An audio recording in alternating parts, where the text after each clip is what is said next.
Greetings, greetings, greetings, everyone. My name is Onyasanwu Shatoye. I am speaking to y'all from occupied Seminole, Miccosukee, and Muskogee territory, also known as Orlando, Florida. And welcome to the All African People's Revolutionary Party and the All African Women's Revolutionary Union All African Liberation Day International Webinar. I mixed up some events because we have so many revolutionary institutions that we do webinars for, but this webinar is for African Liberation Day 2023, presented to you once again by the All African People's Revolutionary Party and the All African Women's Revolutionary Union. So this is our first African Liberation Day commemoration since our historic party congress that happened in January of this year. At that party congress, we updated our political line. It is now Nkrumahism, Touréism, Cabralism. We also passed a number of resolutions meant to shape the All African People's Revolutionary Party and the All African Women's Revolutionary Union into the mass revolutionary people's organizations that the masses of African people need to take us into the struggle for the 21st century. And so we are so excited for y'all to witness this transformation of our party and also to share this space for us where we reflect upon our history of struggle, our long centuries-long history of struggle as African people, as well as the current conditions we are facing across the planet, who our enemies are, what systems we're up against, and what strategies are going to be effective to combat those systems. So this year's African Liberation Day theme is Imperialism and Neo-colonialism Must Be Destroyed. Africans stand ready for the revolution.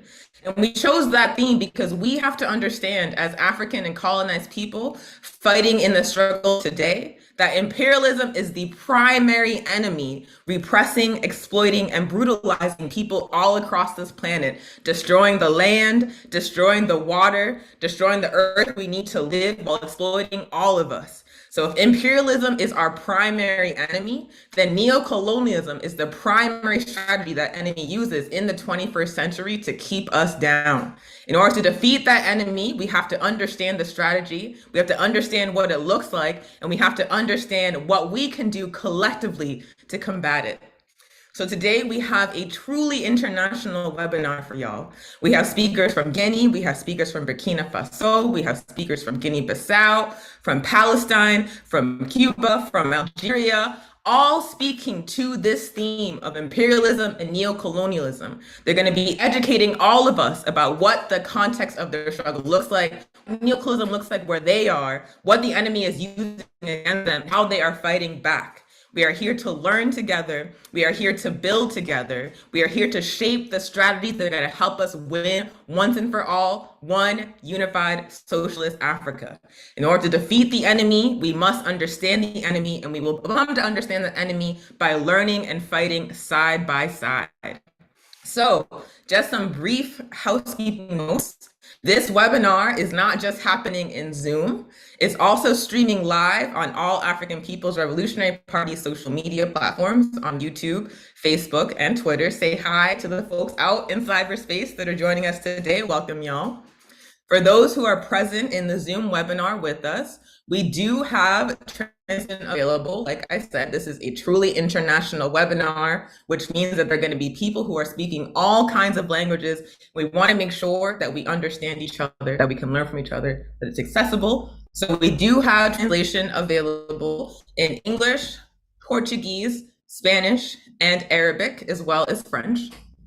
If you are in the Zoom, you can get access to that translation by clicking Zoom, the globe icon in your Zoom application. When you click that globe, you'll get access to the language menu, and you can select the language that you want to hear the webinar in. So again, we have access to translation in English, Spanish, French, Arabic, and Portuguese. You just want to hit that globe icon to access it. Select the language you want to hear the webinar in, and you'll be switched to that channel, and you'll hear the webinar in the appropriate language. For Arabic translation, just a note, you want to select Russian in the menu. The Arabic translation is happening in the Russian menu. So if you speak Arabic, hit Russian and you'll hear it. Also, I just got the reminder to speak slowly and clearly so our translators can keep up and make sure everybody understands what's going on. And so we're going to ask not just me, but all of our presenters and panelists today, make sure you speak slowly and clearly so our translators can do the best job they can. And lastly, if you are watching on YouTube, Facebook, and Twitter, we do have APRP comrades moderating the chats. And so if you want to ask a question of one of our panelists in our 3 panels happening today, all you have to do is put your question in the chat on the platform where you're watching. If you're joining us in the Zoom webinar, you just want to hit the Q&A button in the Zoom toolbar. It looks like 2 chat bubbles overlaid over each other. Hit that Q&A button, you'll be able to submit your questions there. Don't put your questions in the chat, put them in the Q&A section. Now I would like to transition to our first cultural presentation. Our Ocean Sawadogo is a Pan-African reggae artist born in Pasore, northern Burkina Faso, and residing in Ouagadougou. He draws musical inspiration from the traditional sounds of Burkina Faso and from his Rastafarian spiritual practices. As a youth, he was a member of the Young Pioneers Program, a revolutionary political education program under the administration of Thomas Sankara. He also played an impactful role in the 2014 uprising in Burkina Faso against the dictatorship of Sankar's betrayer, Blaise Compaoré. During this crucial moment in Burkina Faso's history, his music served as a weapon of protest against repression, corruption, neocolonialism, and betrayal. He has released 3 albums, Paweogo, Budwarba, and Non-Era Ansara.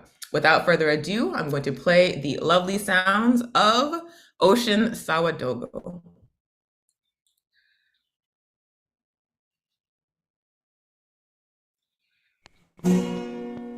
Considérant que la libération de l'Afrique, c'est aussi la libération de sa diaspora à travers le monde, Océan, depuis le Burkina Faso, membre du centre de Thomas Sankara, alors vous envoie cette vidéo qui est un hommage à un des leaders de la diaspora africaine, Pasteur Martin Luther King.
De l'artiste Océan depuis le Burkina Faso, élévation à toute l'Afrique et bonne journée de la libération africaine.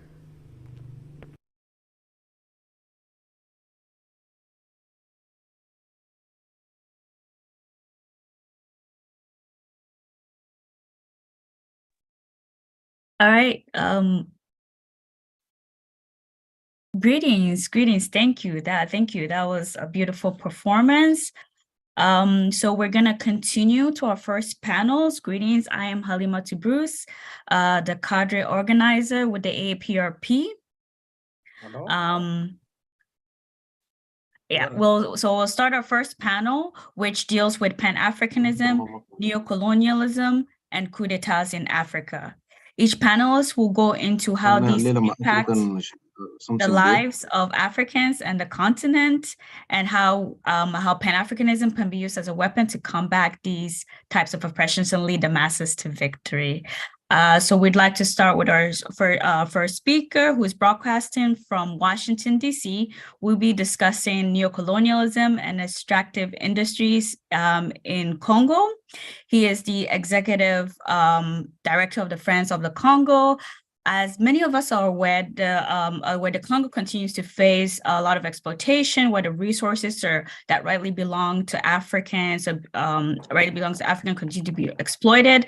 The Friends of the Congo work tirelessly, to try to raise consciousness in our community, globally, and globally in the community, and the challenge and the Congo, and supporting sort of the Congolese and bringing about a lasting change. We are very excited to have him. So please, let's welcome Comrade Maurice Carney.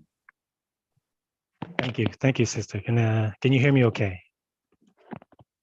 Yes, perfectly. Thank you. Okay, fabulous. It's a pleasure to be on, and we're honored to be a part of this ALD 2023 to bring you information about the work that we're doing in the heart of the African continent. So we're very, very honored to be a part of this gathering. Friends of the Congo itself, probably the best way to understand who we are is to look at the tradition of solidarity. We draw our inspiration from institutions like Friends of Abyssinia in the 1930s, established by CLR James and Amy Ashford Garvey, Tom Mboya, a number of other Pan-Africanists who came to the side of Abyssinia when it was under attack. And if we look at the Democratic Republic of the Congo, not only has it been under recent attack, but if we trace the past 500 years or so of assault on African people, at the heart of that assault, that has faced that assault, the brunt of that assault, is the heart of our African continent. During the trafficking of Africans from the continent by Europeans, 4 out of every 10 African that were trafficked to the Americas came out of the Congo region. We saw when Europe decided to establish its sphere of influence on the African continent, after hundreds of years of human plunder, the 1884-1885 Berlin Conference, also called the Congo Conference, we saw that the big prize at that conference was the Congo. It was given to King Leopold II of Belgium as his own personal property. And during that 23-year period that he reigned over the Congo, we saw that the population was decimated by half. An estimated 10 million Congolese perished as the king extracted rubber and ivory. So here again, we see in the carving up of the continent that the heart of the continent came under special, particular assault that had a devastating impact on the local population. Fast forward to the dawn of the 21st century, where we see tremendous advances being made in technology by the West and the rest of the globe, for that matter. From 1996 to the present, conservatively, we've seen an estimated 6 million Congolese perish as the coltan, the copper, the cobalt, the diamonds, the gold has been extracted. So here we see again the heart of the African continent being under a tremendous assault. And one unique factor about this particular assault is that we see at the forefront other Africans, agents of neocolonialism, if you will, as Thomas Sankara would describe them, being at the lead. I'm talking about President Paul Kagame of Rwanda and President Yoweri Museveni of Uganda, both of whom invaded the Congo twice, 1996 and 1998. The second invasion triggered the loss of 5 million plus lives. And they continue to plunder the Congo on behalf of their Western backers. So this is a context in which the Congo is placed that warrants not only the attention of friends of the Congo, but all freedom-loving Africans. We must remember that when we talk about Pan-Africanism and the United States of Africa coming out of the All African Peoples Conference, 1958, figures like Nkrumah and Fanon and so many others, that Nkrumah, Touré, Keita, they saw at the center of the United States of Africa, the Congo, serving as the capital of the United States of Africa, as Nkrumah lays out in his book, The Challenge of the Congo. And that Congo would serve as the industrial driver of the United States of Africa, this Pan African Union. Much Abbas Fanon characterized it best, where he said the continent was shaped like a gun, and Congo is a trigger. You pull that trigger and it sets off the combustion that ignites the entire continent. So if we're talking about a Pan-African Union, if we're talking about a free and liberated Africa, and we subscribe to the Nkrumahs and the Tourés, then we cannot talk about that, achieving that without addressing the assault that's been waged on the heart of the African continent. And Nkrumah and Touré recognize this, and that's why they dispatch figures like André Blouin, who worked with Touré in the 1958 No campaign against France and de Gaulle, to go work with Lumumba in order to secure the Congo, not only for the Congo itself, but for Africa at large. So it's in this spirit that we do our work, and fully recognizing and even updating the potential that exists in the heart of the African continent, which explains in large part the ravaging of the heart of the continent by so many players. We're talking about an area where economists estimate there's $24 trillion worth of natural resources, just natural resources. We're talking about an area that has one of the largest rivers in the world, certainly one that dispenses the largest volume of water, to the point where if the energy was taken from that water to power the continent, it could power the entire African continent and have energy left over for even Southern Europe and the Middle East. We're talking about an area in the heart of the continent where the United Nations Food and Agricultural Organization says that if its agricultural capacity were to be fully realized, it could feed up to 2 billion people. That's twice the population of the continent. So the potential is enormous. And for Western powers, imperialists, neo-colonialists, they understand this. They're very clear about it. We see that the Congo Basin rainforest is regarded as a second lung of the world, which is vital in this fight against climate crisis. The basin itself sequesters more carbon than all of the rainforests in the world combined, talking about the Amazon, Indonesia. So it's a critical area for Western interests. That's why you find figures like Bezos, who are in the Congo, engaged, pursuing his interests in the Congo. Warren Buffett and his son, Howard Buffett, in the Congo, pursuing their interests. Elon Musk in the Congo. Tesla couldn't function without Congo's cobalt, so he's in cahoots with Glencore to get a pipeline of cobalt coming out of the Congo to support Tesla.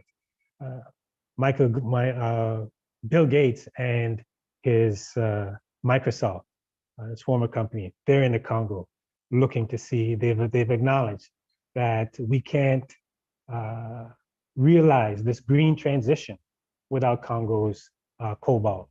And as you know, or some of you may know, the cobalt in the Congo, which is central to rechargeable batteries that are in our cell phones, iPads, and most critically today, the electric vehicles.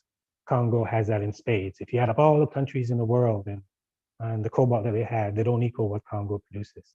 So it attracts all these figures, these capitalists, these imperialists. And to the chagrin of Friends of the Congo and really many Congolese, we don't see a commensurate response from African Pan-Africanists in terms of, at least not to the extent that we saw in the independence era. So just quickly, because of that context, the enormous potential, the tremendous assault and the ravaging of Congolese, we've sought to mobilize Africans throughout the globe around a number of areas in terms of the work that we're doing, to the side of traditional leaders. Thank you. To the side of the work that we're doing is to support traditional leaders, to support youth, to reconnect the youth with Lumumba and the spirit of Lumumba. So it is that work that we're doing in the Congo that we appeal to each and every one of you to join and be a part of. And we encourage you to go to our website, friendsofthecongo.org, support our work. Go to lumumbaday.org to keep Lumumba's spirit alive and support Congolese youth who are fighting in the spirit of Lumumba and his aim for free and liberated Congo and the free and liberated Africa. Thank you. Yes, thank you so much, Comrade Maurice. And we thank you also. We really want to come and support. So if everyone, please do check out their website, check out the work they do. And thank you for that great and excellent beginning to our program today. All right, so thank you. So our next speaker is broadcasting from occupied Azania, or so-called South Africa, and will discuss prospect for peace and justice in Sudan. He is the Azanian representative of the Sudanese People's Liberation Movement North. Although many are aware of the situation currently taking place in Sudan and the blood being spilled in the struggle for power in that region, there's some uncertainty as to how we can support the Africans there. I know that's been something that, a lot of us have been struggling with as we see the news coming in, as we, look on social media, as we follow what's happening. So, I'm very excited to introduce our next speaker. So here to help shed more light on the situation and to give us more insight as to what we can do globally to rise in solidarity with the Sudanese masses is Comrade Sabir Ibrahim. Thank you so much, and happy African Liberation Day for all of you. And my only wish that we'll see African united. Might not be in my lifetime, but that is my wish. And also, I wonder that today is not public holiday in South Africa. I was surprised. Africans, they don't celebrate their own liberation days.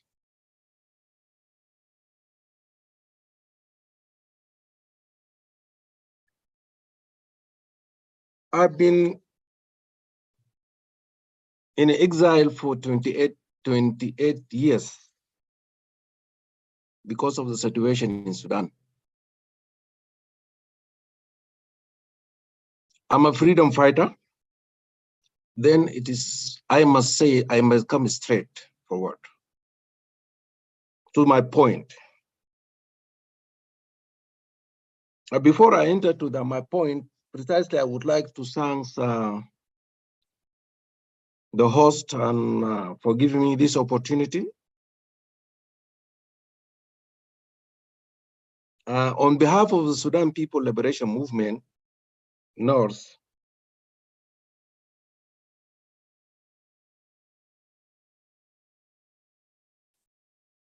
I would like to send a clear message in this great day. But before I send a message or show a message, I would like also to give some information about what is Sudan People Liberation Movement about. Our struggles in Sudan, or Sudan histories, the Sudanese people history, is a continuous struggle for freedom. The struggle of freedom between the exploited and exploiter, oppressed and oppressor, invaded and invader. from our ancient time to past to present today, we always struggle for freedom, justice, human dignity, and better life for all. But what we have pushed us to carry armed struggles. Since 1955, we're urging our brothers and sisters in Sudan that let us sit around the table and build new Sudan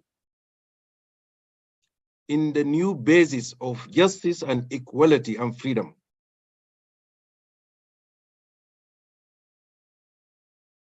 The SPLA launch started the struggle in 1983.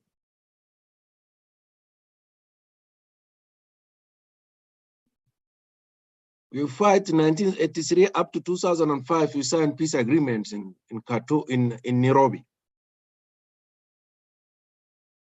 And that peace agreement just to show to the old Sudanese people that, this is the right time for us to unite as a Sudanese.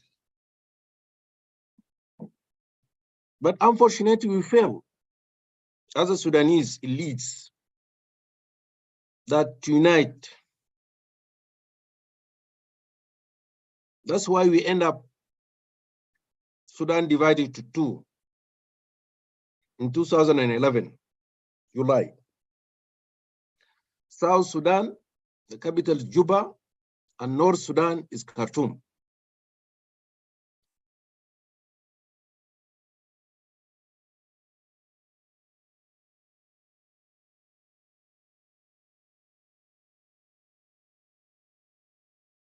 What is the current situation that in Sudan? I think most of people urging to know what is happening exactly in Sudan.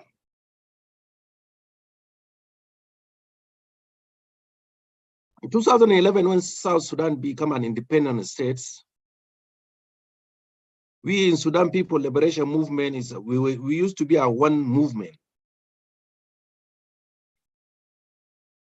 Then since South Sudan took independence, our movement also divided to two. There is some Northerners that are part and parcel of the movements. Then we carry our arms, so we say, look, okay, let South Sudan take rest, and we are going to liberate the rest of Sudan. And now we control the areas in Nuba Mountains and Blue Nile. Those areas is bigger than Rwanda and Burundi combined. We have our own governments, we have our own flags, we have our own system of educations, apart from Khartoum. And we are urging that, time has come as a Sudanese, we have to unite in new basis, which we call it a secular state that unite all the Sudanese, respecting all the human rights.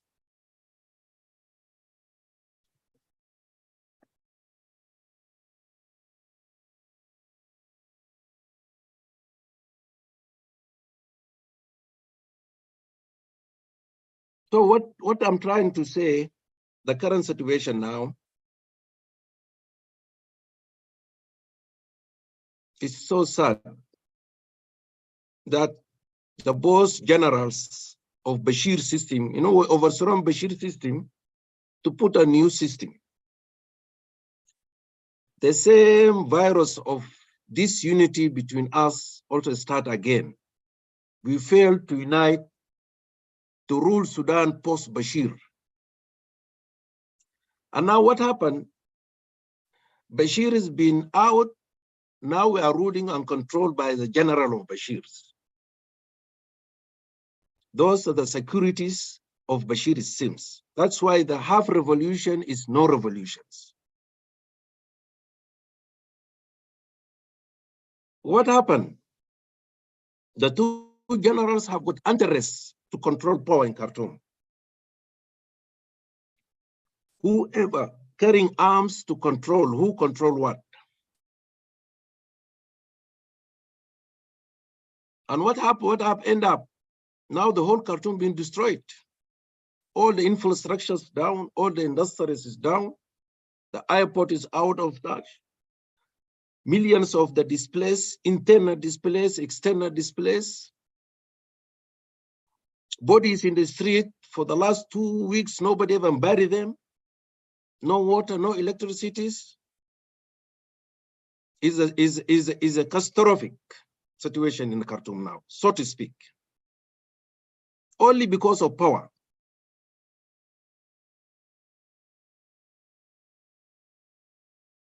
So I'm using this platform that to urging for solidarity. We need a positive action campaign to silence the guns in Africa. If we are urged for us to unite, because unity without silencing the gun take us to nowhere.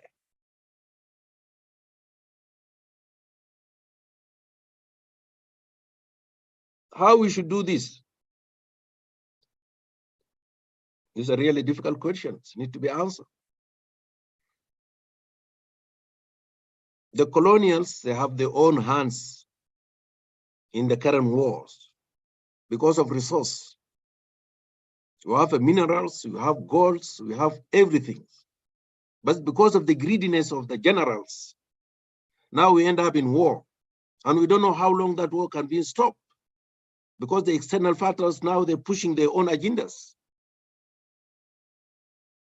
And totally, there is no way to be seen for Sudanese that to sit down and say, let us bygone be bygones and bring peace to Sudan. Sudan currently today become like Libya, become like Syria, become like Yemen, is a failure, totally failure states. So how should we do this? How we could bring peace in Sudan?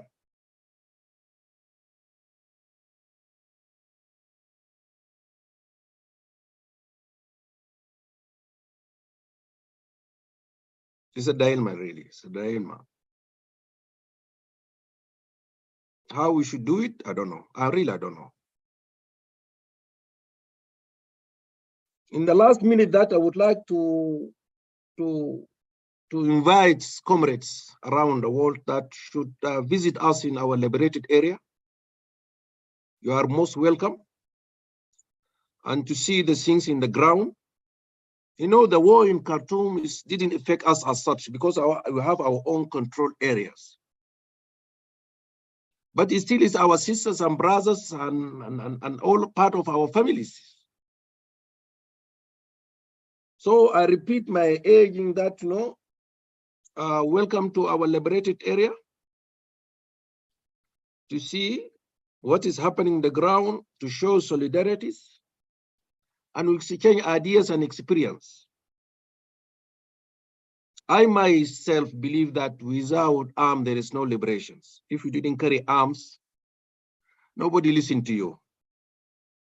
That's why we carry arms. We lost 2 million.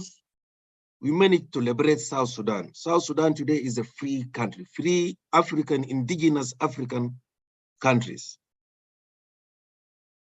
And our constitutions in SPLM, Sudan People Liberation Movement and Sudan People Liberation Army, we base in Pan Africanism.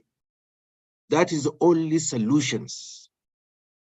The only solution for all our problems here in Africa. I would like to thank you guys again for giving me these opportunities. Let us be in touch and better life for Africa and unity of Africa. Thank you so much. Thank you so much, Comrade Sabir. That was really, really powerful. And thank you for shedding light and, informing us a bit more about the situation. We really appreciate it. I know a lot of us are really just uncertain and not sure probably what's happened, as well as really not sure what to do. So thank you very much for sharing a bit more about what's happening. And now we will go into Q&A. So we'll start with a few questions that came in. I think let's start with our first speaker, Comrade Maurice. I know a question that came in was, do we believe African governments have a right to place sanctions on white countries that committed atrocities against African people? I'll start with the first. They have two parts of the question, so we can start with that first part. To answer the question directly, and certainly they have a right to place sanctions. We've seen some steps in that direction, where, for example, in Guinea, we saw how the Guinean government went after Benny Steinmetz, who's one of the major exploiters of Guinean resources, to ensure that he can no longer continue to exploit the Guinean people. But that's just a part of, really a small part of a larger aim for African countries, and that is sovereignty. That's a key aim for us to get to a point where we can exercise sovereignty. I followed an interview a number of years ago where Putin was being interviewed by an American director. He had done a series for HBO where he had interviews with Putin. Putin made a very important point. He said that very few countries in the world are sovereign. That is to say, exercise control over their territory. We know that throughout the globe, the United States has about at least 800 bases, military bases, can intervene and overthrow governments at will. So that's a key challenge for us to exercise their sovereignty. We see what happens to countries that do try to exercise their sovereignty, whether it's in Venezuela or in Cuba. They come under special particular attack by the empire. Eritrea, same thing. So to get to the point where you can sanction another government, or at the level that the question is probably talking about, first you have to exercise sovereignty, where you can control and determine the affairs of your territory. And that means confronting the United States head on if you're going down that path, as we now see with the war in Ukraine.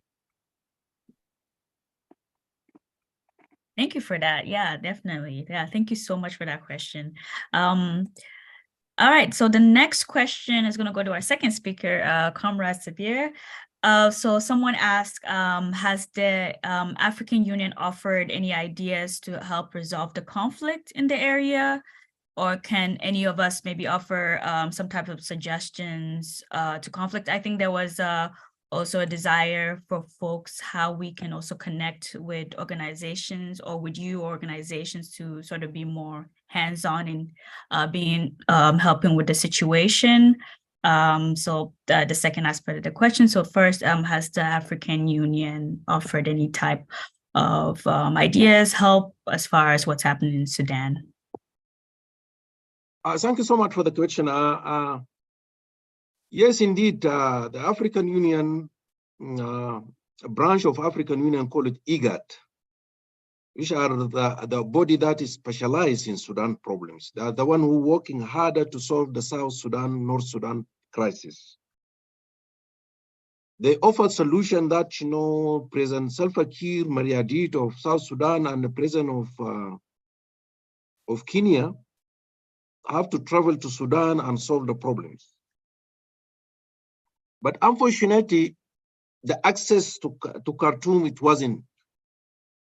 And all of a sudden, we hear that, the American and Saudians, they hijacked the files and they took the Sudan case to Jeddah to bring peace in Sudan. And indeed, there's two delegates of the conflict to the parties. They went to Jeddah and sit for bringing ceasefire And the ceasefire, I think, it started from yesterday, if my memory is right. Yes, there is sort of ceasefire to some extent, but situation on the ground is so sad. And my aging here, I'm quite pessimist about these issues of solution come from outside. I believe in African solution to African problems. We have a crisis in Yemen. You know, Yemen, America entered to Yemen with Saudi Arabia. Up to now, we are almost 80 years. Yemen have never seen peace. So whenever there is external factors involved outside Africa, we always will have a prolonged war. Look at what happened in Libya. So African Union, they tried their best, but unfortunately, this file have been hijacked by Americans and Saudi Arabia so as to bring peace in Sudan. We say, let us give them chance and we see if they can be able to bring the peace. Thank you. Thank you so much. And you said something so important. You know, we need African solutions for our own problems. We cannot continuously have foreign intervention, and this is where a lot of our problems are coming from. So thank you so much for reiterating that. That is such an important aspect. The next question is actually, I believe it's for both yes, it is for both speakers. Someone asked, what Western I guess there was a question, what Western media sources would the panelists, what would you suggest to better sort of understand the reality on the ground in African nations? Right now, we are receiving so many different, often conflicting news and reports coming out of the continent. So we wanted to ask maybe, are there any media suggestions or websites you can recommend for us to keep updated on what's happening and what your organizations are doing and so forth? Yeah, to answer the question directly, I don't know of a Western, at least not Western mainstream or corporate media sources that I would recommend. You know, there are hosts of what you'll notice today is that through Twitter, you have Africans from different parts of the continent freely sharing information about what's transpiring in their respective countries. You know, you just go into Twitter, hashtag Burkina Faso, and after a while, you start to see what the genuine content is coming from the ground. There's some. You have a Pan African television coming out of Ghana. I think anytime you get a chance to tune into that, that's an excellent source. We have there are times when in the U.S. The Pacifica Radio Network, if you're in any of the major cities in Atlanta, New York, Washington, San Francisco, Los Angeles, any of the Pacifica Radio Network, you'll get some access. Our brothers and sisters at Black Power Media, you know, do an incredible job and going in depth on what's unfolding in the African world overall. Recently, Breakthrough News has been an excellent source as well. So these are some of the sources that are accessible, you know, in the quote unquote in the West. But I wouldn't recommend any of the Western media to. In fact, I turn them all off because it raises your blood pressure, and the propaganda is so thick, and it's just, I wouldn't really suggest that for anybody to try and wade through the propaganda to get to something, any kernel of truth. Yeah, thank you, brother. Comrade, maybe something to add to that.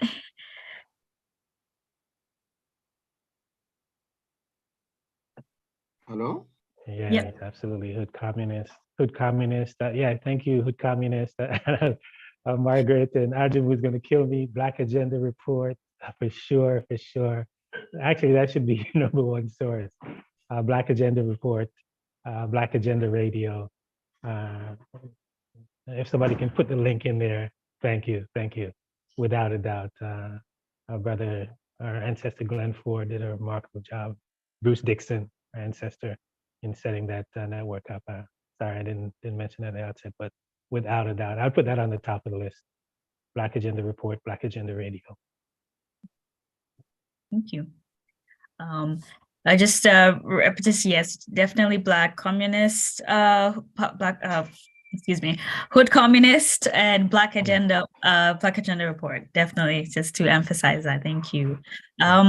This question, Comrade Severe, I would like to pose this question to you, please. Someone asked, how can Pan-African values incorporate like oppressive capitalist systems in order to determine local industries and resources that benefit Indigenous Africans? Excuse me, I think that's more for Brother Maurice than Brother Sabir. So I will pose that question to Brother Maurice. Let me repeat that. How can I think they were asking how can we incorporate like Pan-Africanist values given the oppressive capitalist systems in order to sort of make sure that the resources are benefiting Indigenous Africans? I hope I rephrased that correctly. But yeah. Yeah, thank you for that question. It's a really important question, and to answer it, we have to channel Cabral a little bit and return to the source. Right now, one of the key work that we're doing is organizing what we call Pan-Africanism of the masses, and that entails engaging traditional leaders throughout the Congo and drawing from the knowledge and wisdom that they have. And one example of that, in terms of how we're doing the work, we're doing a film on documenting Indigenous knowledge and how Indigenous leaders have guarded, let's say, and been custodian, the Indigenous community custodian of knowledge and wisdom that can be applicable to today. And in doing that, we encountered Indigenous community deep in the Congo Basin, and they shared with us this principle of Basanja, the Topoke people in the Isangi district of the Democratic Republic of Congo, that talks about a principle of living in harmony with each other, living in harmony with nature.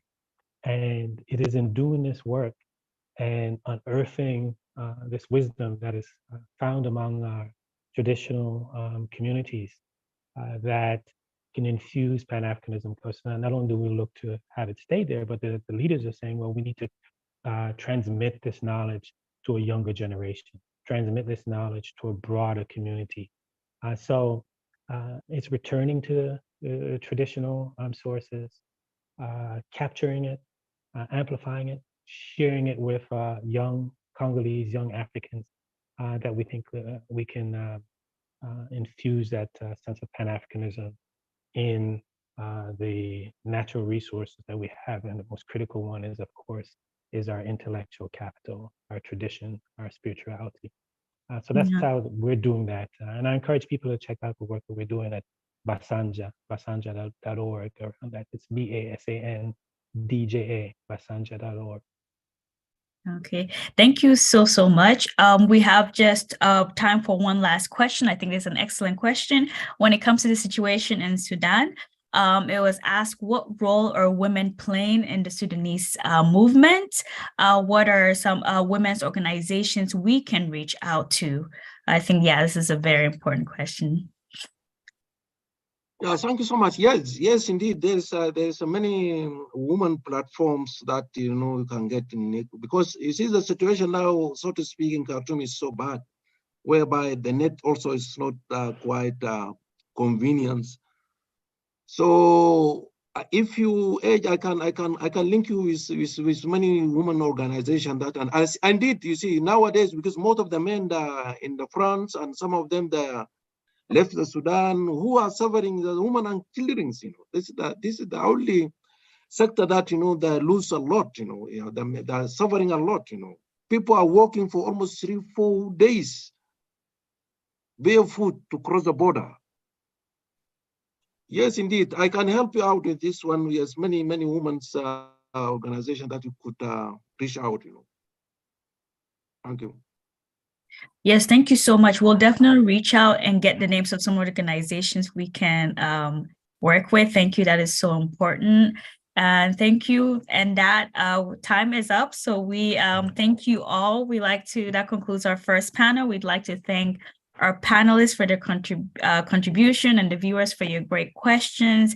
Thank you again to our panelists again. That was great to get all this information. Thank you very much. It's been a great pleasure. Thank you for having me. My pleasure.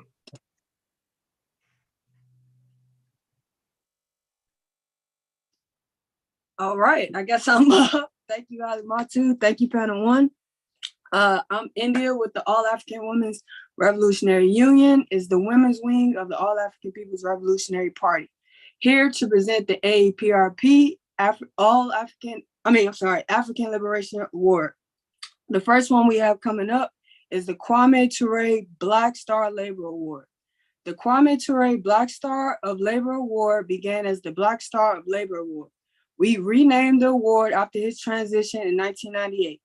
Kwame Ture, formerly known as Stokely Carmichael, spent his entire life in service to African people and all of humanity. This service, it was manifested in his tireless work to organize African people for revolutionary change against capitalist imperialism and white supremacy, for Pan-Africanism, which is the total liberation and unification of Africa under one unified socialist government. Throughout his life, Kwame Ture was in various organizations, including the All African People's Revolutionary Party. But because he knew that the masses properly organized can defeat the enemy of the people and bring about a new day. This year's recipients are the Black Alliance for Peace. Black Alliance for Peace has been relentless in their pursuit of combating U.S. imperialism in an organized manner. They have agitated and educated masses in lectures and workshops about and against AFRICOM and the necessity for AFRICOM to be abolished. This directly impacts the objective of Pan-Africanism, given that AFRICOM will make certain that Africa remains in part or whole an enemy zone, if not contested zone. BAP also educates about militarism domestically with a focus on colonized people. BAP has been a consistent voice against the Ukraine war and continues to be specific about criticisms of the aid sent to Ukraine, exposing the intentions behind the aid. BAP continues to provide critical and revolutionary analysis against the barrage of misinformation spat out by imperialists to maintain support for or lack of opposition against their wars. Here to receive the Kwame Ture Black Star of Labor Award is Margaret Kimberly. Margaret, you there? Yes, hi. Yeah, Can you congratulations. You can't see me. Yes, all that work. Look at that. Hello, everybody.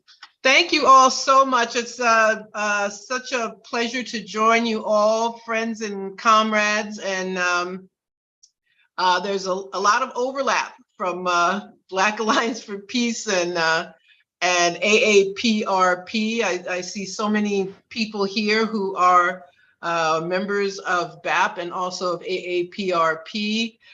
We're very proud to receive this honor, which speaks to our comradeship as organizations. AAPRP is a member, I should make clear, of Black Alliance for Peace, a member organization, and we welcome individuals and organizations to Black Alliance for Peace.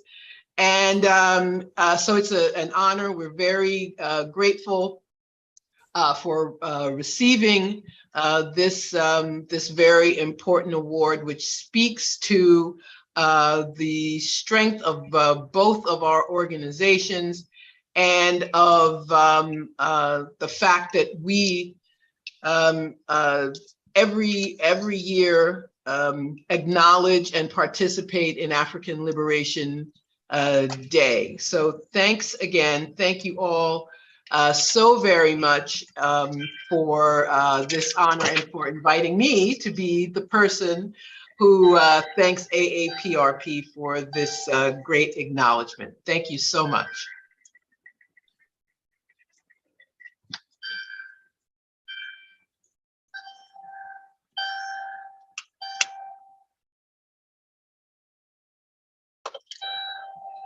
India, you are. I was running 2 minutes left, so anyway, I didn't mean to leave anybody hanging. I just saw 2 minutes left and I panicked and stopped talking. But this was I want to say also, this was a great webinar. I really enjoyed it. And as always, I learned something new when I participate in your activities. And it points again to the importance of political education. And Black Alliance for Peace and AAPRP always emphasize that fact. And thank you all for mentioning Black Agenda Report. We every Wednesday is a new edition of Black Agenda Report and Black Agenda Radio on Fridays. So thanks a lot. Thank you, Margaret, so much. We appreciate you guys and all your hard work. Yeah, shut down AFRICOM. Get them out of our base, girl. All right. Next up, we will have our comrade, Moana Kayate, Daughters of Africa Award. Comrade Moana Kayate was a founding member of the All-African Women's Revolutionary Union, the women's wing of the AAPRP. She dedicated over 29 years of her life to building the AAPRP and the AAWRU. Comrade Moana was an outstanding organizer and was highly respected by all who came to know and work with her. She made her transition into the ancestral realm in September 2002. This year's recipient of the Moana Kayate Daughters of Africa Award is no other than the National Union of Sahrawi Women. The National Union of Sahrawi Women is internationally active in organizing support for Sahrawi women and the Sahrawi liberation and independence, but also campaigns for women's rights within the exile community and in political decision-making. They are heralded also for their recent anti-imperialist move, their willingness to courageously go back to armed struggle to gain independence, to share their work they have been doing. Despite many having to live in refugee camps, they are participating in the African Liberation Day 2023 Women's Panel. Here to receive the Moana Kayate Daughters of Africa Award is no other than Shaba Sini.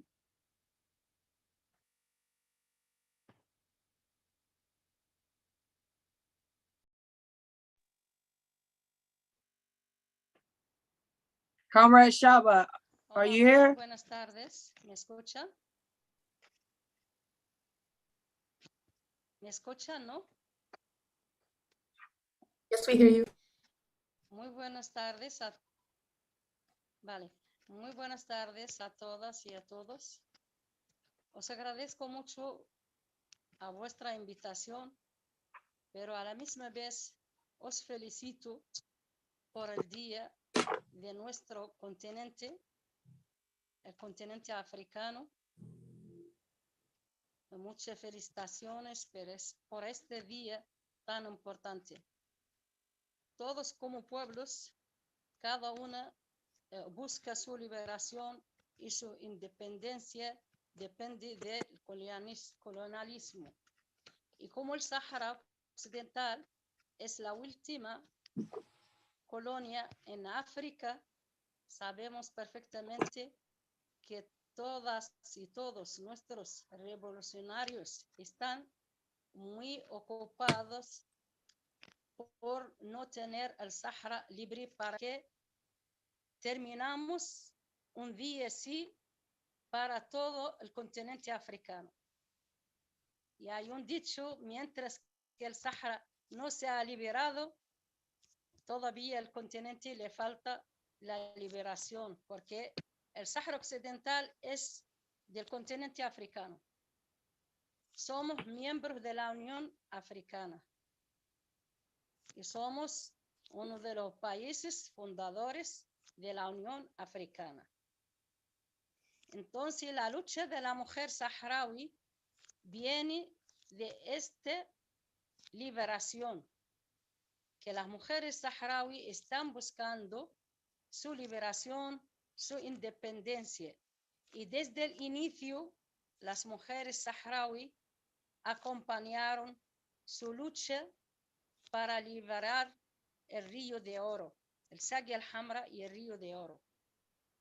Y el 10 de mayo y el 20 de mayo de este mes, el pueblo saharaui celebró 50 años, medio siglo de lucha por la independencia.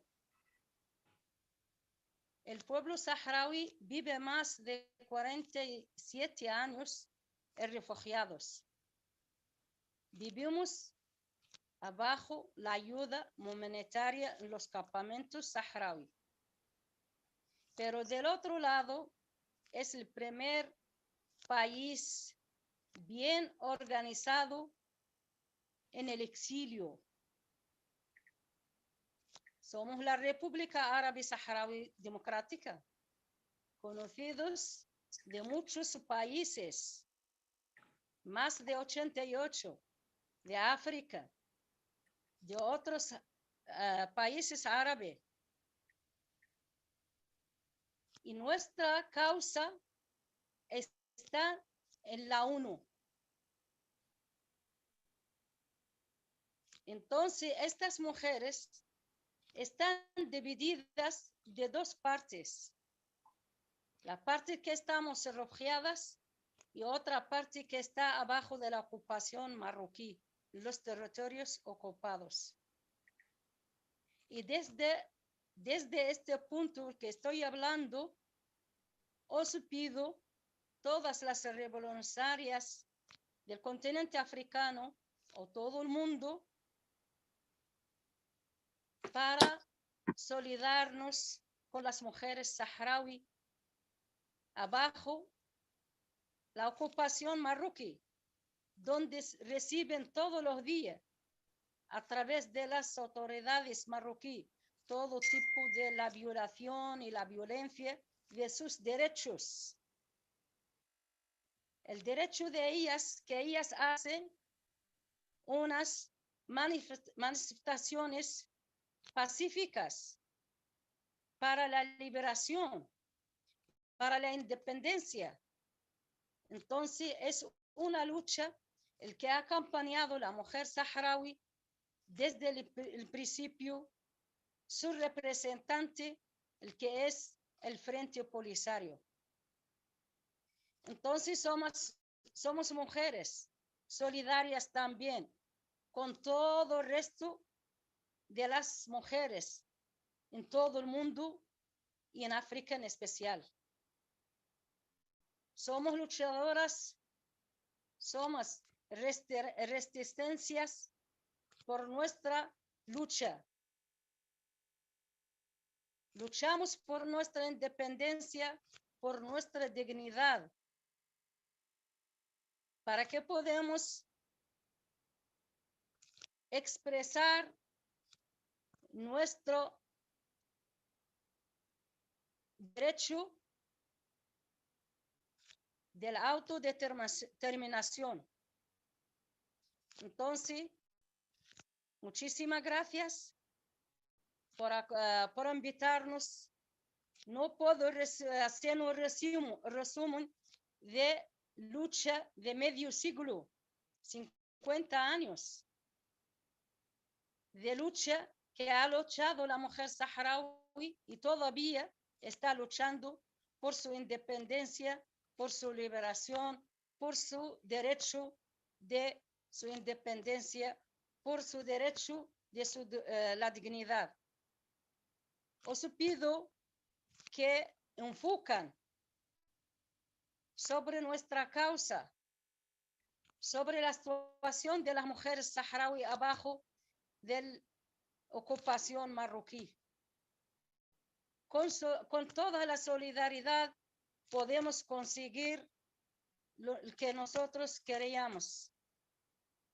Y muchísimas gracias por invitarnos y la lucha continúa.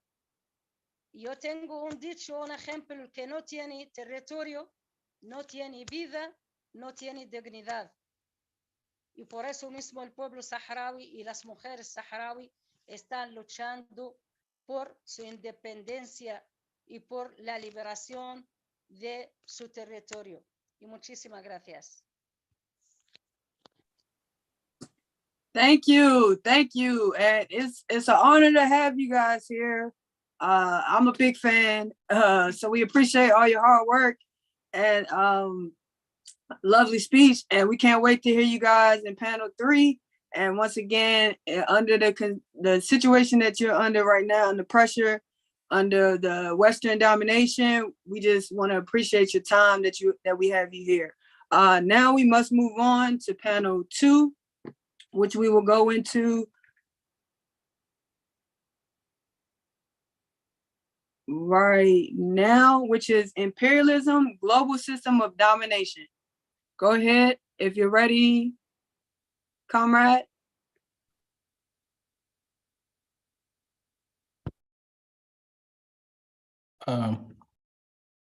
Revolutionary greetings, Africans, comrades and friends, and a happy Africa Liberation Day.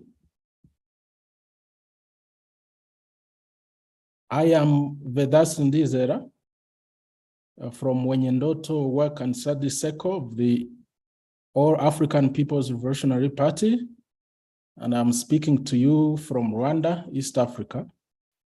And I welcome you all to this second panel with the topic, Imperialism, a Global System of Domination. I will be your facilitator. Pan-Africanism is our objective. And that means the total liberation and unification of Africa under scientific socialism. As Pan-Africanists, we are against imperialism in all its forms, be it racism, capitalism, Zionism, and neocolonialism. Pan-Africanists also recognize the importance of standing in solidarity with movements against imperialism as an increasingly globalized system of domination and exploitation. On our panel, we have speakers from different parts of the world who share in our struggle against imperialism. And we will first listen to our speakers, and then we'll have a Q&A session afterwards. Our first speaker on this panel is from the Communist Party of Cuba, serving as the second secretary in charge of public affairs at the Cuban embassy in Washington. And he's going to discuss building socialism in a neocolonial environment. That is Comrade David Ramirez Alvarez. Unfortunately, David Ramirez could not be here live. We are going to follow his pre-recorded presentation and we will continue. Welcome again to this panel and a happy Africa Liberation Day. Good evening, everyone. Thank you so much for your invitation. This is my colleague, Yacer Ibarra, First Secretary at the Cuban Embassy in Washington, D.C. My name is David Ramirez, Second Secretary at the Cuban Embassy.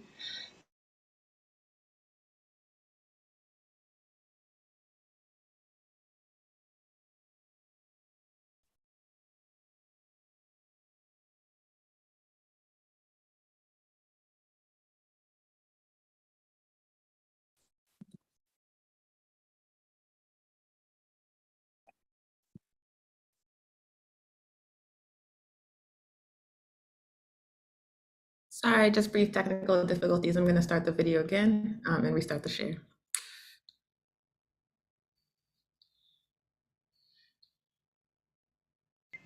Good evening, everyone. Thank you so much for your invitation. This is my colleague Yasser Barra, First Secretary at the Cuban Embassy in Washington, D.C. My name is David Ramirez, Second Secretary at the Cuban Embassy.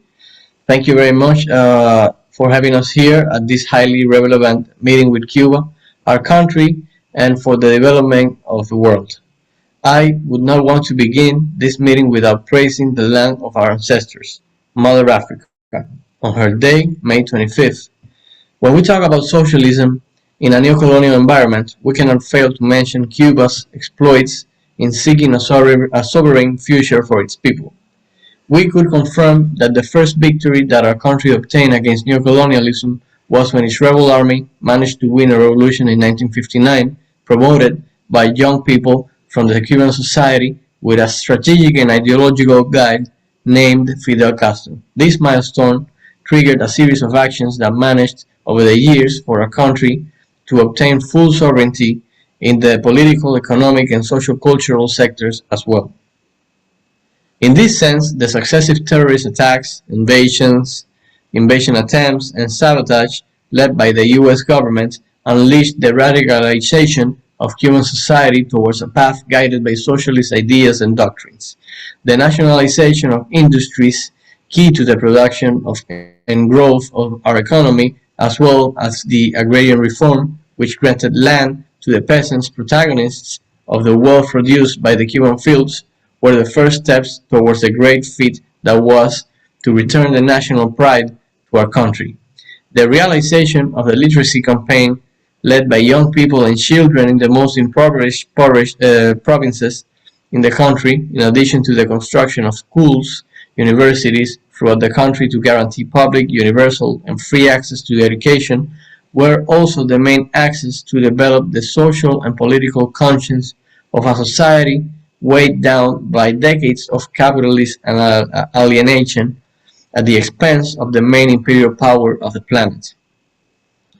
The achievements in terms of sovereignty in socialism did not culminate in the first years of the Cuban Revolution. Our society is constantly changing and in transforming revolution, with a young leadership that guarantees the continuity of our ideals. In less than 10 years, our people have ratified a new constitution and a new families code in national referendums. The economic transformations continue giving our society greater vitality and diversity as well. We continue to face, unfortunately, the cruelest, longest lasting blockade that any country has faced, promoted by the US. During the COVID-19 pandemic, our country was strongly affected by the harmful effects of the virus, both in the lives of our people and the strong damage to our economy. This was added to the accumulation of unilateral coercive measures that the Trump government imposed and that the Biden government maintains, as well as with the designation of the list of state sponsors of terrorism. This did not stop our country from maintaining a solidary internationalist vocation to help the peoples of the planet, but mainly our brothers in Africa. At this stage, the ethical nature of Cuban solidarity reaches its greatest splendor and consequently receives the international recognition it deserves. One of the most relevant elements in this benchmark is the presence of a leadership with unique values. Cuba has the privilege of having had two world leaders in successive centuries, José Martí in the 19th century and Fidel Castro in the 20th. They are figures who transcended their times with emancipatory and anti-imperialist projects and led strategies of struggle in total coherence with ethical solidarity thinking. This argument leads me to argue that one of the main weapons to confront neocolonialism today is through solidary internationalism among the peoples of the developing world. My colleague Yasser Ibarra will make some comments about this. Thank you very much. Thank you for your invitation. To continue with what was expressed by my colleague David, I would like to comment that one of the most relevant referents that nourish Cuban internationalism is the conception of ethical values which are in total connection with the ideology and political leadership of our country, which is a popularly generalized behavior in our population and that translated in concrete action from the first years of our revolution. The practice of the internationalist ideology is developed to a greater degree. Che Guevara stated that the essential objective of socialism is to create a new way of society, the transformation of man as a conscious agent of social transformation in the creation and reproduction of a new man, what is expressed in the conduct and the code of values. This ideology is nourished by the deep identification with the ideas of Fidel Castro, highlighting dignity, social justice, and solidarity as the main values. For Fidel, being internationalist is paying off our own debt to humanity. Whoever is not capable of fighting for others will never be capable enough of fighting for himself. Solidarity was exercised in different ways, responding to requests for help received from government in the fight for their people. The military exercise in Africa, which led to liberation, did and mean a relevant contribution against apartheid, has a high connotation. His action received notable prizes, including those expressed by Nelson Mandela to Fidel Castro in the past. The assistance provided by our country in favor of the effort for the independence of the people of Africa since 19 continues to be the driving force behind our friendship with our brother of that continent. Our good relation with the founding father of the National Republic and against colonialism stand out in the historical achievement of the most African sovereignty states. In 1916, Cuba sent a Solidarity Aid Brigade to Chile. After a strong earthquake in 1963, Cuban medical collaboration was sent to the Republic of Argelia. Subsequently, different ways of exercising this help were implemented in relation to the context that conditioned them. An example of this collaboration with the Bolivarian Revolution in Venezuela, with the modality of the special programs such as Barrio Adentro.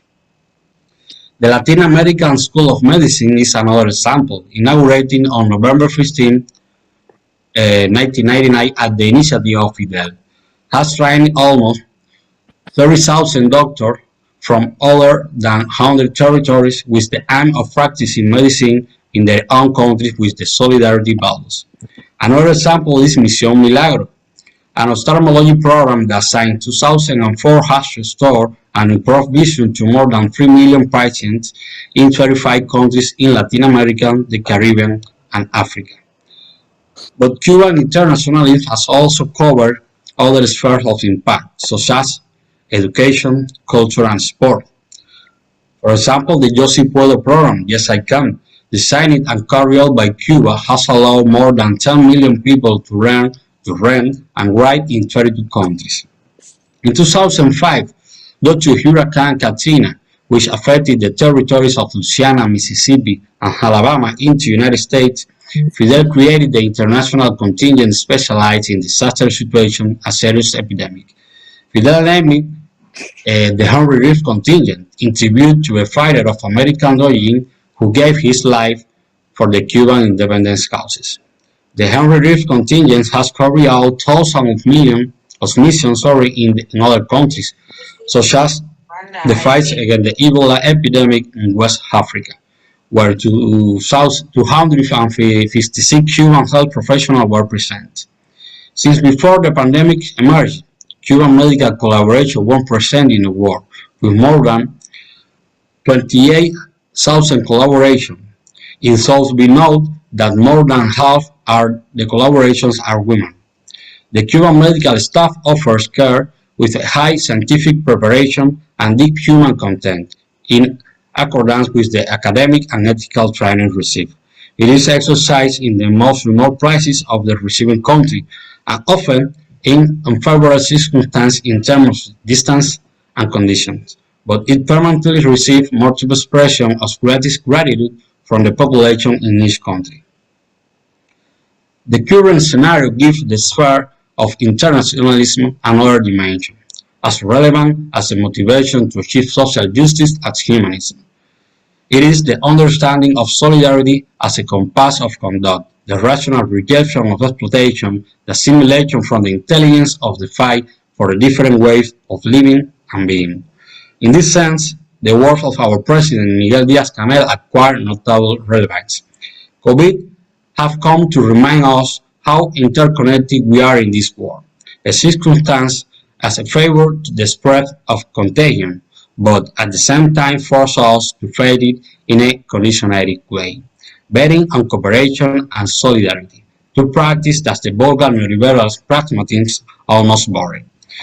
These, along with our resilience, are the best way to build our socialism. Thank you very much for your time. Thank you.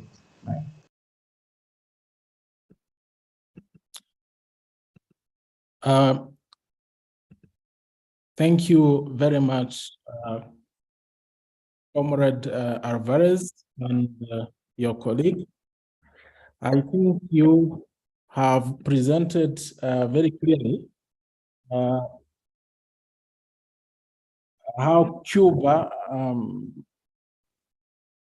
and socialism in Cuba was able to achieve a lot, even under illegal blockade and sanctions. I think Cuba stands out as a live example of the possibilities in the fight against global imperialism.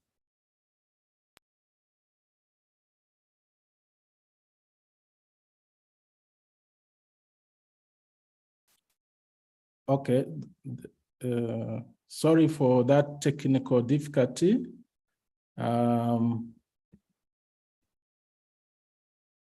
It's fixed now. You can continue, Comrade. Okay, thank you very much. Sorry for the technical difficulty. We thank Comrade Alvarez. And now we would like to invite our second presenter on this panel. She's from the American Indian movement, broadcasting from Minneapolis, Minnesota, and discussing settler colonial domination and resistance. That is Comrade Lisa Bellinger, co-chair of the American Indian Movement's Grand Governing Council. Welcome, Comrade Lisa Bellinger.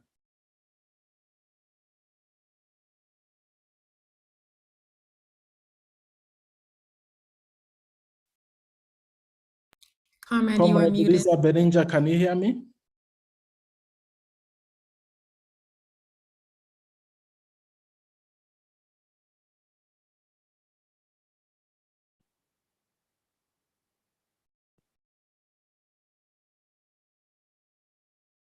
It seems like Comrade Lisa is not available. Oh, she's here, but she's muted. Comrade Lisa, could you please unmute your Here we mic? go. Okay, can you hear me now? Yes, we can hear you properly. Okay. Welcome. So greetings, everybody. Bonjour. Bijuwains, Minawa, Wakmuha, Wakamwi, and Go, Wabajashi, and Dodame. Kasaga Squad, Jimmy Kong, and Donjaba, Minawa, Kabi Kong, and Dianda Nungum. I greet you today from our traditional homelands, Anishinaabe and Dakota homelands here in Minnesota. And I greet you in my traditional language, Ojibwe and Dakota. And I share with you my Anishinaabe name, Young Lynx Woman and Sacred Gourd Woman, and I'm from the Martin clan, from the lands of Leech Lake Ojibwe Nation in northern Minnesota. I greet you all today with a strong heart and handshake, and I want to say thank you to our previous presenters for your right-on words, and to the committee, and to celebrate this day with you. Just a little bit about myself. with the American Indian movement. We were formed in 1968 in Minneapolis, Minnesota, dealing with police brutality here. And, you know, I'm sure you understand and can relate to the story of our people would get picked up on the streets and they would come out of jail or be found near the river, all beat up, marks on them that they didn't have when they were picked up. So we started our AIM Patrol. We started with the American Indian Movement with AIM Patrol. And today, 55 years later, we still have AIM Patrol on the streets in Minneapolis, trying to defend and protect our people. So it's a lot of work. It's a lot of work. Over the years, we have stood and fought with military on the ground front line. My mother was in Wounded Knee during the armed occupation in 1973, belly crawling in through the compound, through the country to backpack in medical and food supplies. We're still fighting today for our rights, for protecting our water, for our treaty rights. We're still fighting to recover our children who were stolen from us during the boarding school era, a period of genocide and termination and extermination. So we stand in solidarity with all of you, with everyone who stands up. We stand in solidarity, thinking of our sovereign rights and our nations, with our nations.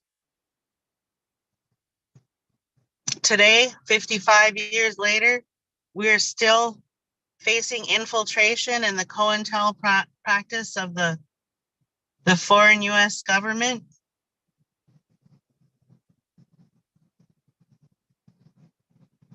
Even as soon as recent as this year. I remember going to the Washington, DC. It was like in 1977, 78, 79, there was or 80, there was a panel. It was it was a coalition, or it was a report and a gathering of people on the COINTELPRO practice against our liberation movements. And I remember there going and listening to one of the uncles, John Trudell, and listening to the members of, that's where I first met AAPRP individuals there. And so I know that we relate. And we stand in solidarity with this call to end the imperialism and neocolonialism. It has been we've been fighting it for over 400 years, 500 years here on Turtle Island, all across the land with our indigenous nations, our relatives, continue to suffer land loss, genocidal practice. And even though recently, the Catholic Church, the Pope, the Vatican denounced the doctrine of discovery, but that does not erase the damage that it has caused. It does not erase, it doesn't heal those with generations of trauma. And I know that it's not just our indigenous people of these lands. We know that our African relatives suffered the same through slavery and continued oppression. You know, I think about my grandchildren and what kind of world that we leave for our grandchildren. You know, we make these calls, we do these conferences. And we have to be ready to take responsibility. We have to be ready to be that, take action, be that person to stand up, step up, say something. I know here in my community, we're still fighting. We're still fighting with the police. We had in our native housing, we had kids go outside to have a barbecue picnic at 5 o'clock in the evening last fall. And there were gunshots right in there, right in that area, that parking lot. Those kids, we have to teach our children to drop. We have to teach our children you cannot outrun a bullet. So yes, there's work to be done. We need to continue. We need to continue uniting and supporting each other because the struggle is real. All of these actions, all of these groups that I've heard today, you know, I'm there with you. The American Indian movement stands with you. Today, we're still trying to fight the release of our elder Leonard Peltier, political prisoner, 47 years, who was convicted originally of killing 2 FBI agents, but then during the appeal process, that conviction was changed to aiding and abetting. So how a conviction changes during an appeal process, I'm not quite sure. But what I do know is that the individuals who he was convicted of aiding and abetting were both acquitted. So tell me, who has he aided and abetted? And the US will still not let that go. We continue to work towards his freedom. And we still call out for support from all of our relatives. We're still fighting to this day against the pipeline, the black snake that has been slinking through Mother Earth, threatening our waters. And it's not just our water. It's not just us who drink that water. That water is the lifeblood of all humans, of all human race, of all life and living, four-legged, winged. And we continue to fight to protect our sacred sites. And today I'm on my way back to Pipestone, Minnesota, where one of our most sacred sites are the home of where that sacred stone where we make our prayer pipes out of. You might have seen them or heard them called a peace pipe because they have been used for peace. But that is our prayer instrument. And it is only harvested here in the lands, in this territory here in Pipestone. And you know what?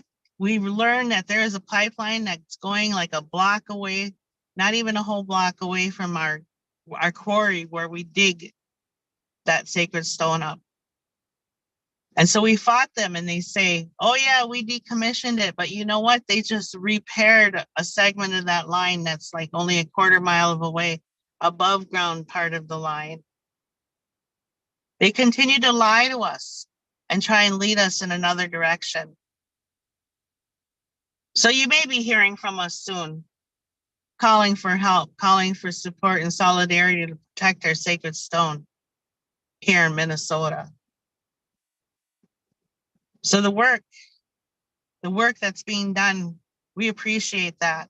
And again, we stand in support and solidarity with our brothers and sisters. Miigwech. Thank you.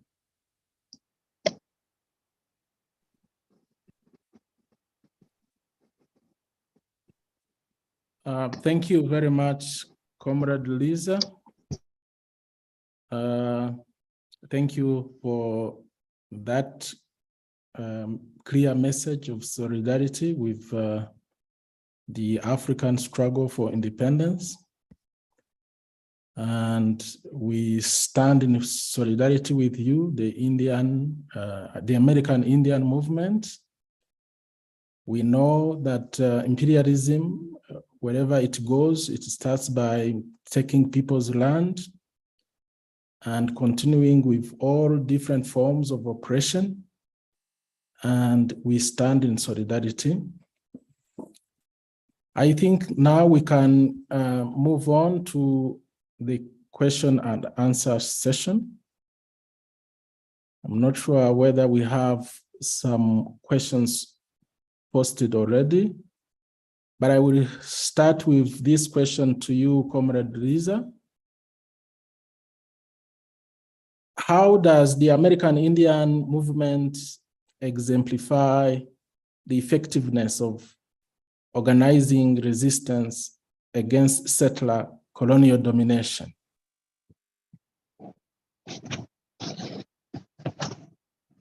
You know, that's a really good question because we have a lot of treaties that need to be answered. You know, and we have to take our successes as they come. And I think like in the area of the mascot issue, where we were able to move towards changing the name of that Washington team. And then yesterday I received an email from Northern Minnesota, a little tiny school that said that, oh, the school board's gonna vote on it next month.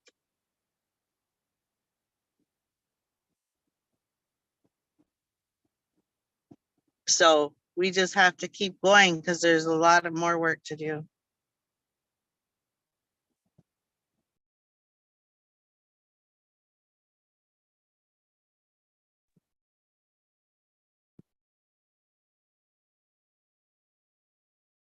Okay, thank you, Comrade Lisa Bellinger. To our viewers, unfortunately, we couldn't have David Alvarez for the question and answer session. He was not able to connect.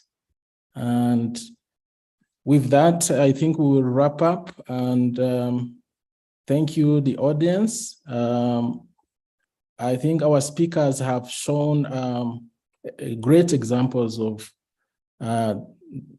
successes in the struggle against this global system of domination that imperialism is. And this should energize us on this day when we celebrate Africa Independence Day, and the struggle continues.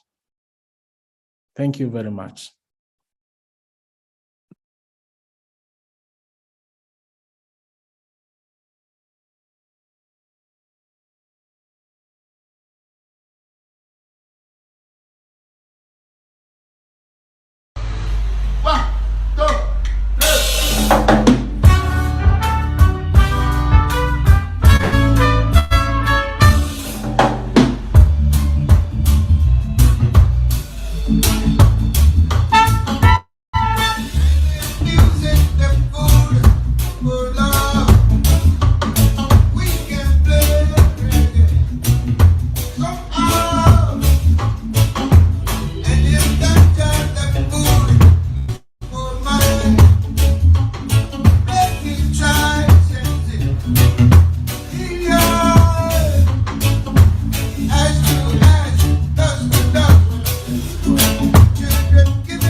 Greetings, greetings, greetings, greetings. Greetings to all. Thank you so much to all of the panelists. I don't know if I'm on camera here, but greetings to all of you celebrating African Liberation Day this year. May we celebrate it every single day. Thank you to all of the panelists, and thank you once again for sharing this day with us, taking the time out of your day. I am Jamila Bordon, an organizer with the All African Women's Revolutionary Union, organizing on Lenni and Lenape land, what they call New Jersey. I am humbled to facilitate this next panel, which is on liberating African women and marginalized genders in the fight against neo-colonialism. I want to welcome our first panelist, Comrade Mjiba Frehiwat. Mjiba Frehiwat is an organizer for the All African People's Revolutionary Party and, of course, the All African Women's Revolutionary Union. She is a research fellow in the Institute of African Studies, the University of Ghana, and visiting assistant professor in the Pan African Studies Department at Lincoln University. She does research in Ghana, Tanzania, and the diaspora, and travels frequently to engage with political organizations and academic institutions. She has keynoted several programs and events, including the Kwame Nkrumah Memorial Day School, South African Mentoring and Evaluation Association, Kwame Nkrumah International Conference, All African Peoples Conference at 60, the Cuba May Day celebrations, African Liberation Day, of course, we have another one today, Pan African Women's Day, the Shirley Graham Du Bois and W.E.B. Du Bois Memorial Lectures. We want to welcome you, Comrade Mjiba. I'm so appreciative of having you here. My question for you on this panel is, what are some of the key factors in a sustainable political education program in order to coordinate and strengthen voices and to move towards liberation for all genders? I'll ask that again. What are some of the key factors in a sustainable political education program in order to coordinate and strengthen voices and to move towards liberation for all genders? Thank you. Thank you, Comrade Jamila, for this amazing question. And first of all, I would like to thank the All African Women's Revolutionary Union for asking me to be on this amazing panel for this International African Liberation Day. And I think that when we're thinking about this question of how do we use political education programs inside political organizations like the All African People's Revolutionary Party and our allies to strengthen conversations around African women and marginalized genders, for me, the first thing I'm thinking about is how do we view the contributions of African women and marginalized genders to the Pan-African movement? That's the first issue, right? And by the way, I put my timer on, so I don't want to have any contradictions because I do tend to be a bit long-winded. So when we think about this question of African women's contributions globally, right? And when we say globally, we mean in Ghana and Tanzania and South Africa and Brazil and Colombia and Cuba and Venezuela and Canada and everywhere you find African people globally, right? We tend to believe that women's contribution must be similar or the same as African men's contributions, and that is our first error. We believe that African women's contribution must be what I would say is based on a patriarchal and capitalistic view of the African Revolution. This is how we idolize one man or one person's contributions to Pan-Africanism. This is our first error, in my opinion. Now, additionally to this point, when we begin to raise this question about how do we contribute to the political education process, we must begin to contribute in ways in which we understand the contributions of African women. So for example, if we have a work study book list, for example, which speaks about idolized men or idolized women, we are leaving out over 95% of the contributions of African women to the Pan-African movement. That's the first thing I wanted to say. The second thing I would like to suggest is that not only are we leaving out the contributions of African women, we're not studying the contributions of African women. We often study African women from a victim perspective. We often study women as victims of race, class, and gender oppression. And yes, that is the case.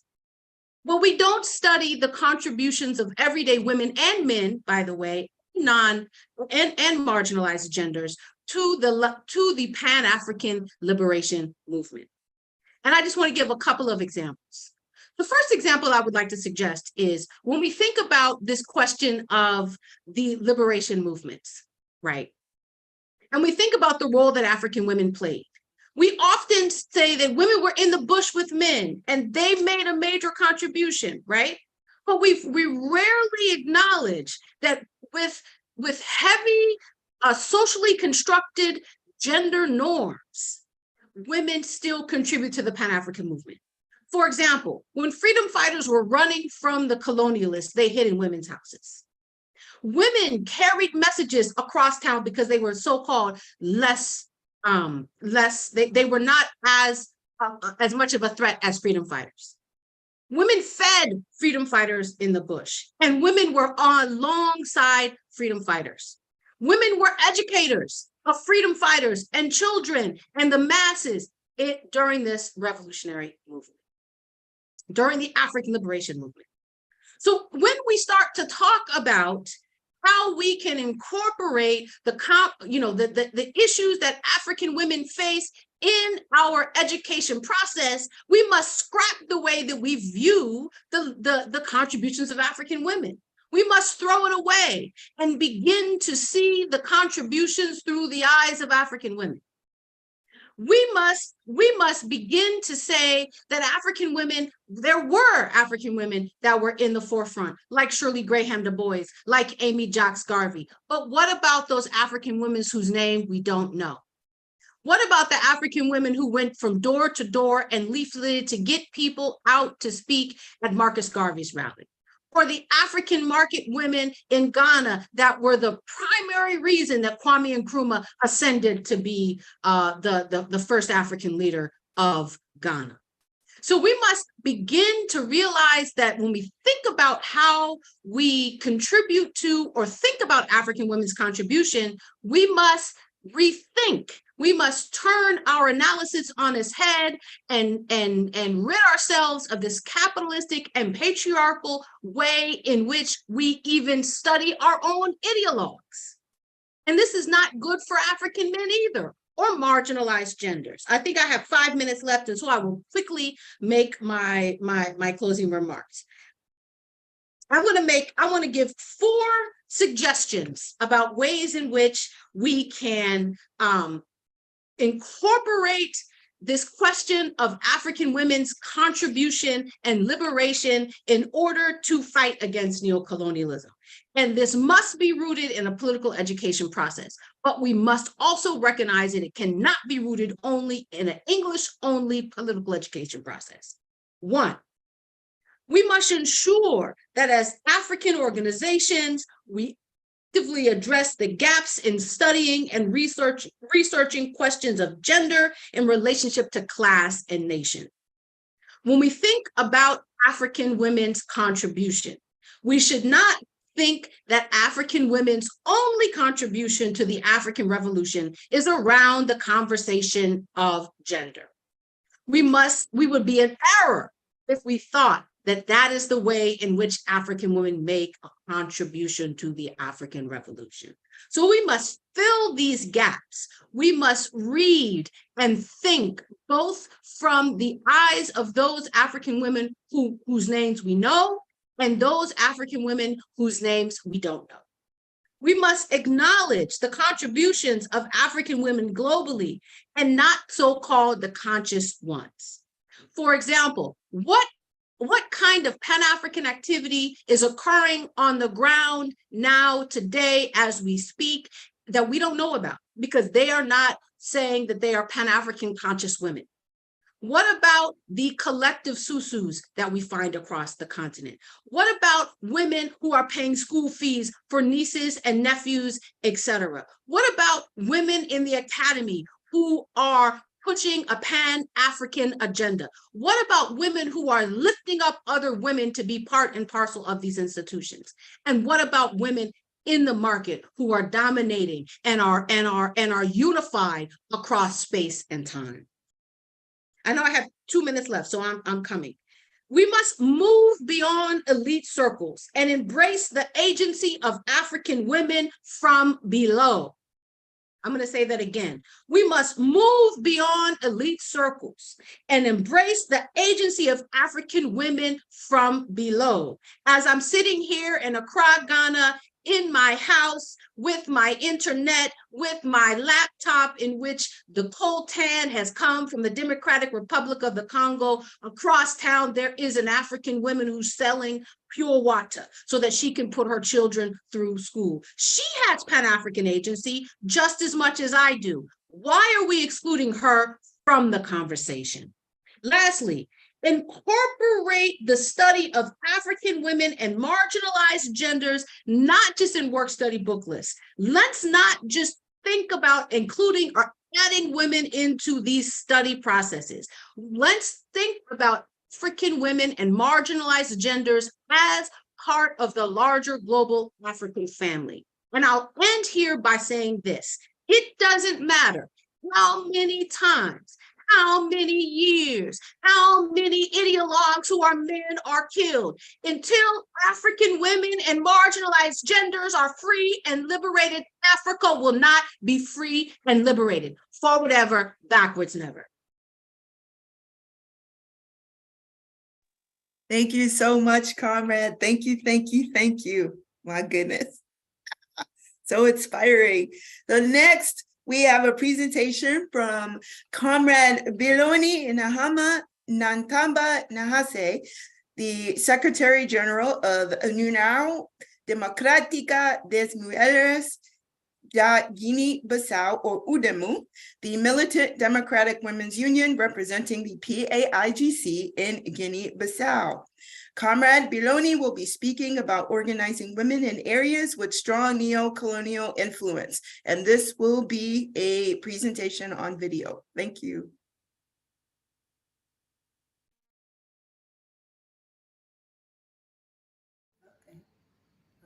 Hoje vamos falar pouco sobre o Dia da Libertação da África.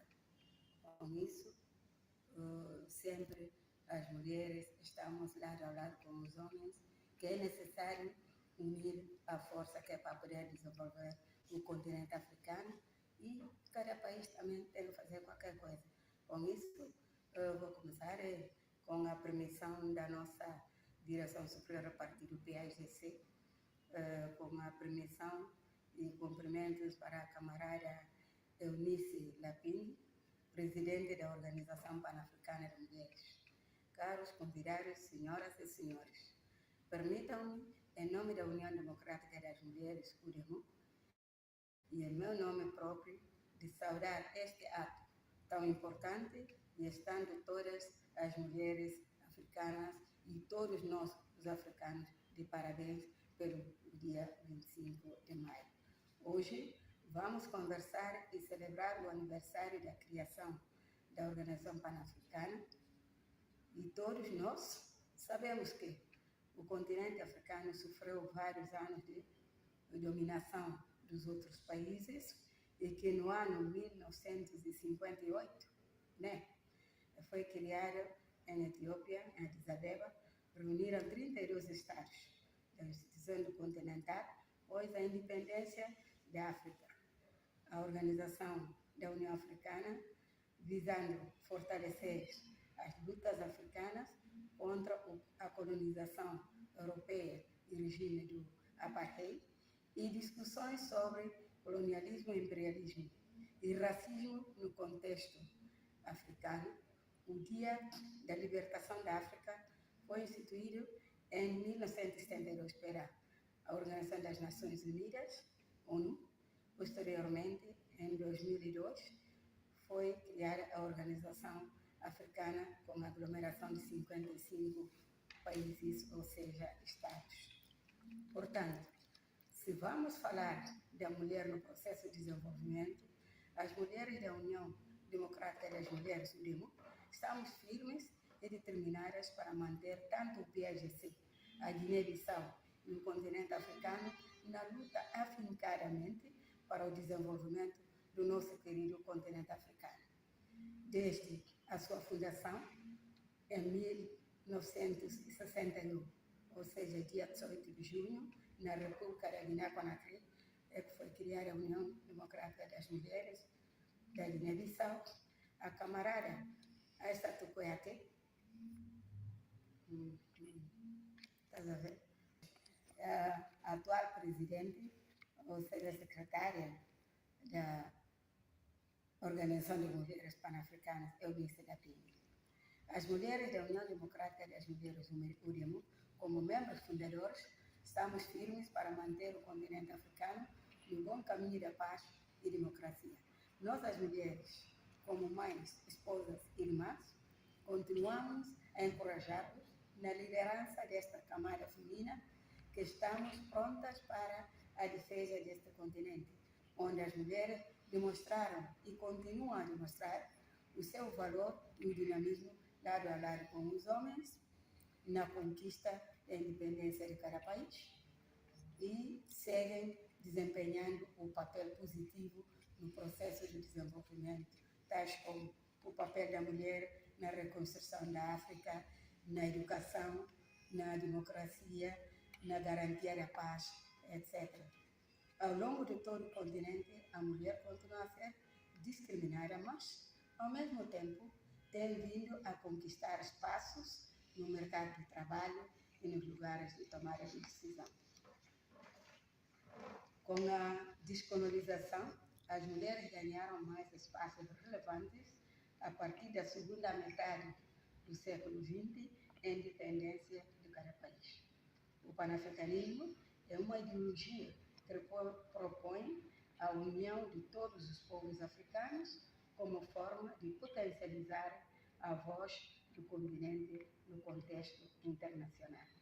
Para terminar, saudamos a comissão organizadora, agradecemos os órgãos de comunicação social pelos serviços que prestam em qualquer evento e todos aqueles que fizeram com que esse evento se tornasse uma realidade. Saudamos os 60 anos da libertação do continente africano. Viva o 25 de maio, Dia da Libertação da África. Viva 65 anos da libertação da África. Viva a organização do Partido de Todos os Povos Africanos. Viva a Guiné-Bissau, viva o UDEMO e bem-aja a todos.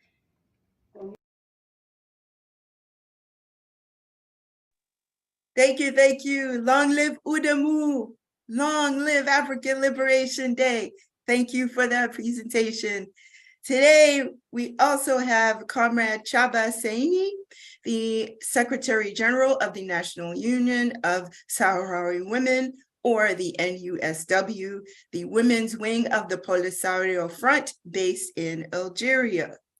The NUSW was established in order to, quote, make all women aware of their position in society and their role in national independence, as well as to guide them regarding the role that must be played in the independent Sahrawi nation and for the preservation of the victories achieved in the process of national liberation, end quote.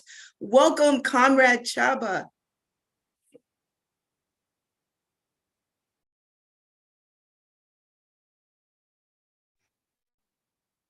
Hola, muy buenas tardes. Comrade Chaba, are you there? Oh, hello, greetings. Buenas tardes. Sí. En principio hablé en español, pero ahora voy a hablar en árabe.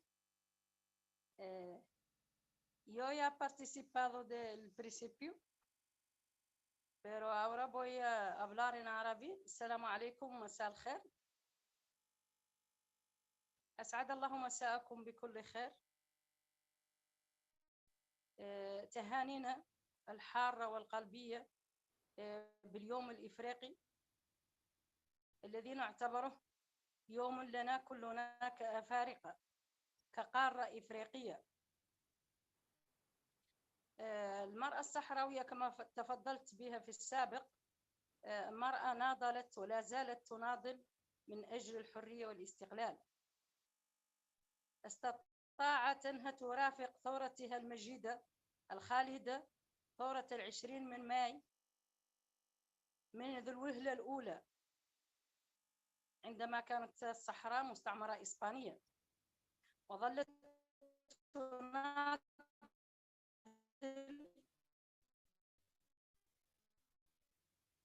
بكل قواها.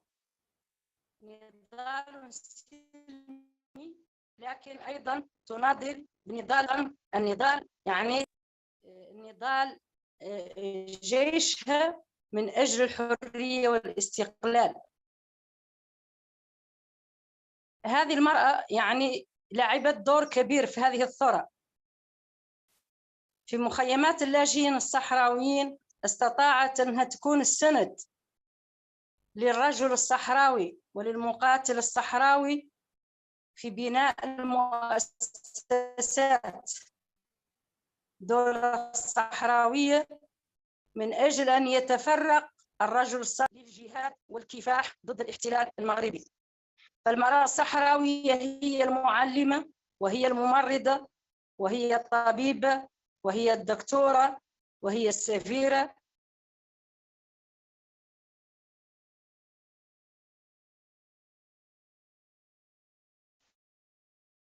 إذن هي المعلمة، هي الدكتورة، هي السفيرة، هي الممثلة، هي الوزيرة، هي البرلمانية. استطاعت بكل نضالها أنها تكون يعني هي والرجل سواسية في العمل وفي النضال وفي الكفاح من أجل الحرية والاستقلال. المرأة الصحراوية يعني تنفتح أو منفتحة على كل نساء العالم، على كل نساء العالم عبر كل القارات، سواء كانت القارة الإفريقية أو أمريكا اللاتينية أو العالم العربي فنحن نناضل ونجاهد من أجل تحرير الوطن، وطن الصحراء الغربية. إذن علينا أن نتقاسم ونتشارك مع كل نساء ناظراتنا في العالم الفكر الثوري والنضالي من أجل تحرير الوطن. إذن المرأة الصحراوية لا تقل شأن عن النساء اللواتي جاهدنا وكافحنا من أجل تحرير بلادهم ووطنهم. المرأة الصحراوية تنادي كل نساء العالم، النساء الإفريقيات، من أجل التضامن ومن أجل تسليط الضوء على كفاح ونضال المرأة الصحراوية وصمودها، لكن تسليط الضوء على الانتهاكات الجسيمة التي تطال المرأة الصحراوية تحت وطأة الاحتلال المغربي.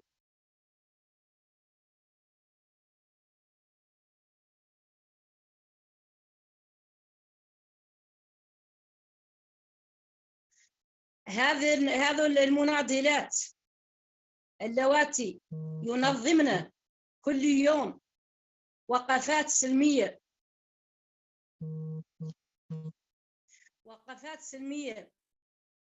من أجل تحرير الوطن، إلا أن الاحتلال المغربي يواجههم بشتى أنواع العنف،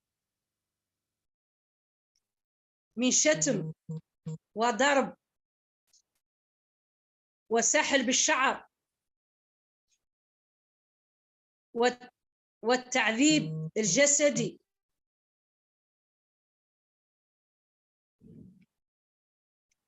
إذن من هذا المنبر ومن هذه الندوة بمناسبة هذا اليوم ننادي كل أحرار العالم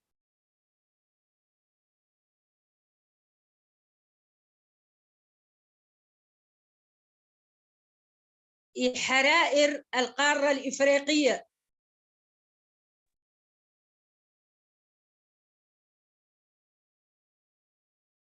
بأنهم يمدوا يد التضامن وزيارة المناطق المحتلة لكي يشاهدون عن قرب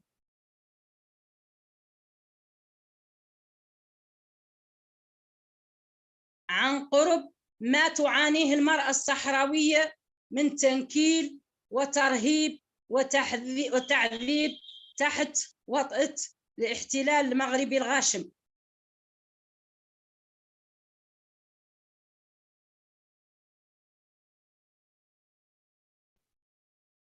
إذن نحن جد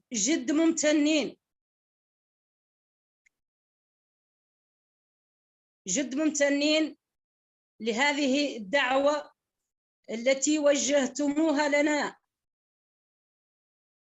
بمناسبة هذا اليوم الذي يعنينا الكثير كشعب إفريقي.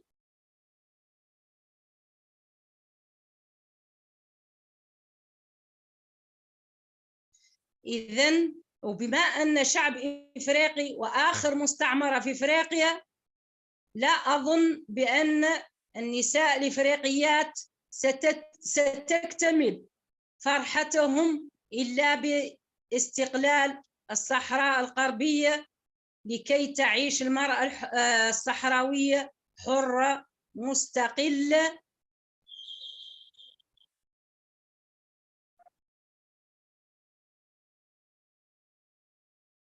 إذن نشكركم جزيل الشكر وممتنة كثير لهذه الدعوة، ونتمنى أن الشعب الإفريقي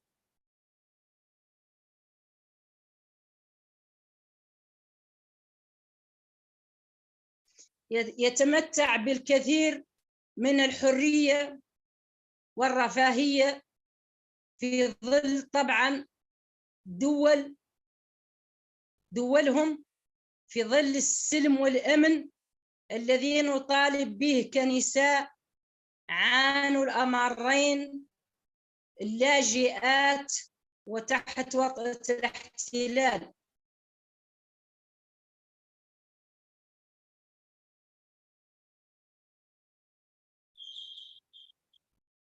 إذن ممتنة كثير، ونهني كل الأفارقة وكل القارة الإفريقية، ونهني أنفسنا كشعب إفريقي وكدولة إفريقية أحد مؤسسين الاتحاد الإفريقي.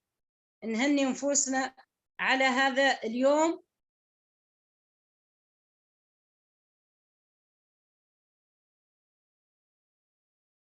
لأن الدولة الصحراوية تشارك بكل أنواع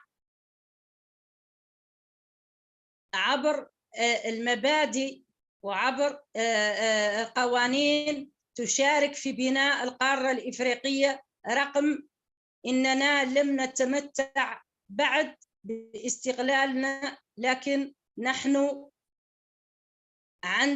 لدينا جزء كبير من أرضنا محررة.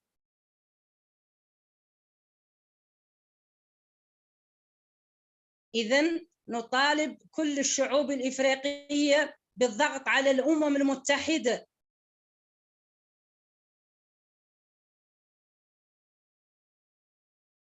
لكي تنظم كما توعدت تنظم استفتاء حر ونزيه في الصحراء الغربية، لكي الشعب الصحراوي يعني يقرر مصيره، لكن عن طريق استفتاء حر ونزيه تشرف عليه كل يعني الرقابة الدولية والأمم المتحدة.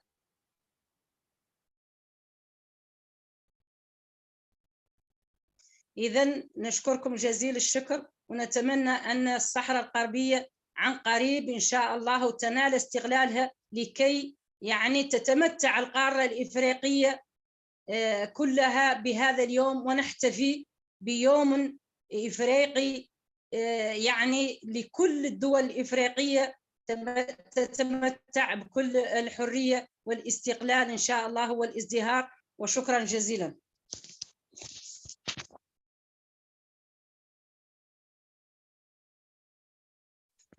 Thank you so much, comrade.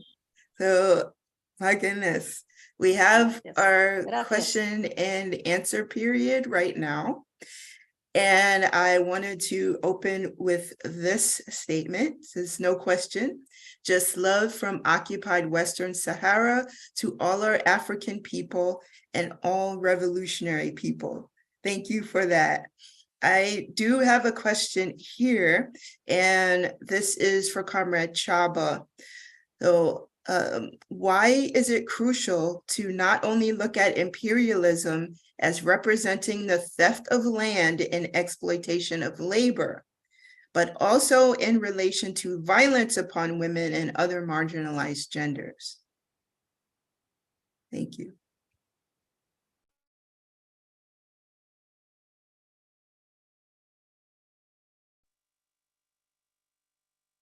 Should I ask? La pregunta es para mí. Okay. So this is for Comrade Chaba. Yes, I'll ask again. Thank you. Why is it crucial to not only look at imperialism as representing the theft of land and exploitation of labor, but also in relation to violence upon women and other marginalized genders? لا أسمع جيدا، لا أسمع جيدا، لا أسمع جيدا السؤال. Yes, no problem, no problem. نعم. Why is it crucial to not only look at imperialism as representing the theft of land and exploitation of labor, but also in relation to violence upon women? لم أتمكن من السؤال.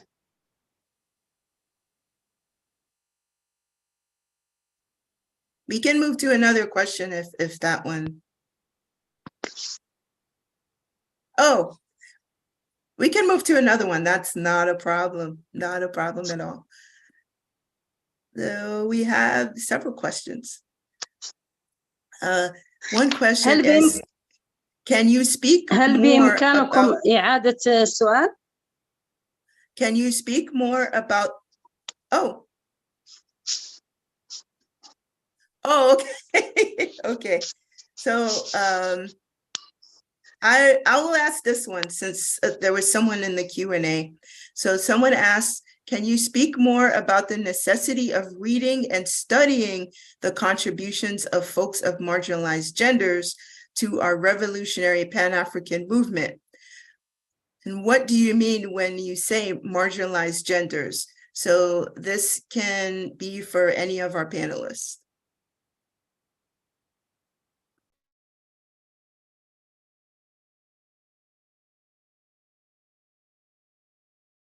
Please, Comrade Jamila, should I take something there? Yes. Thank you.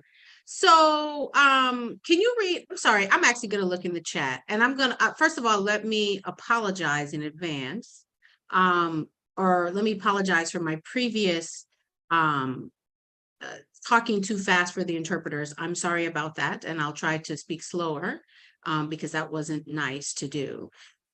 So I'll answer the question about the necessity for readings and studying the contributions of folks of marginalized genders to our revolutionary Pan-African movement? And then what do you mean by marginalized genders?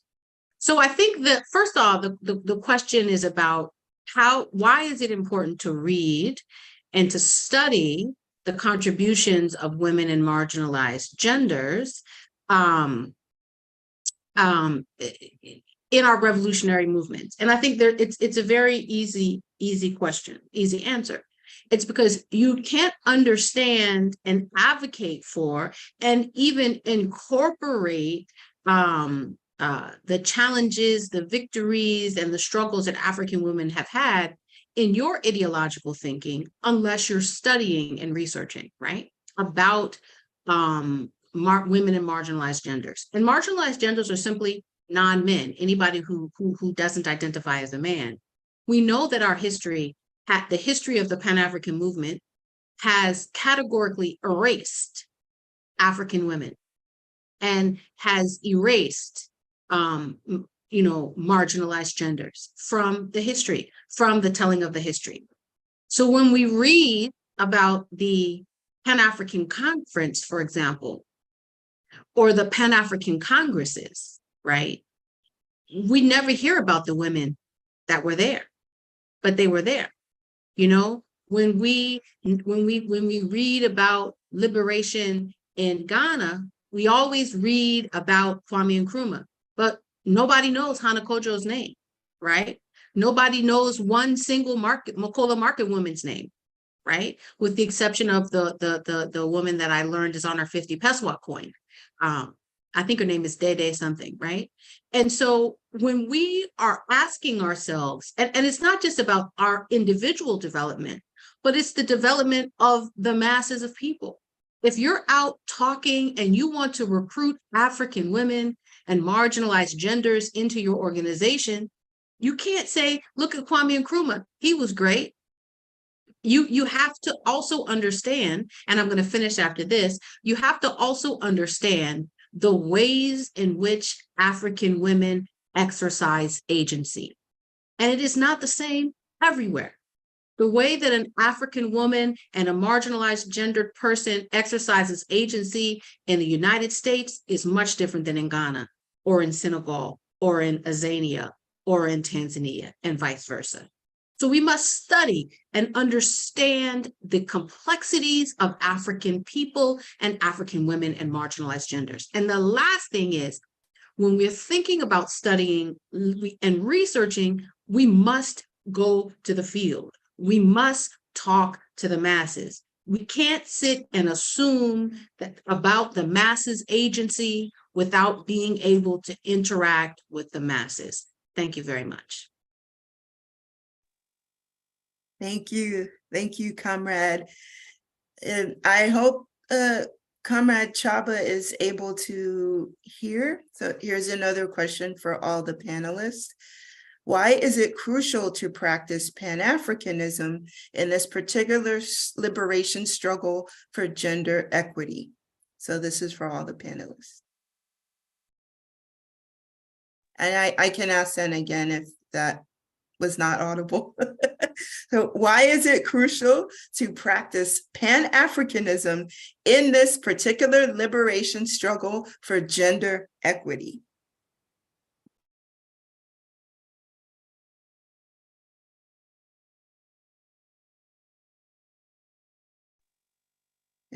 Were you able to hear Comrade Chaba?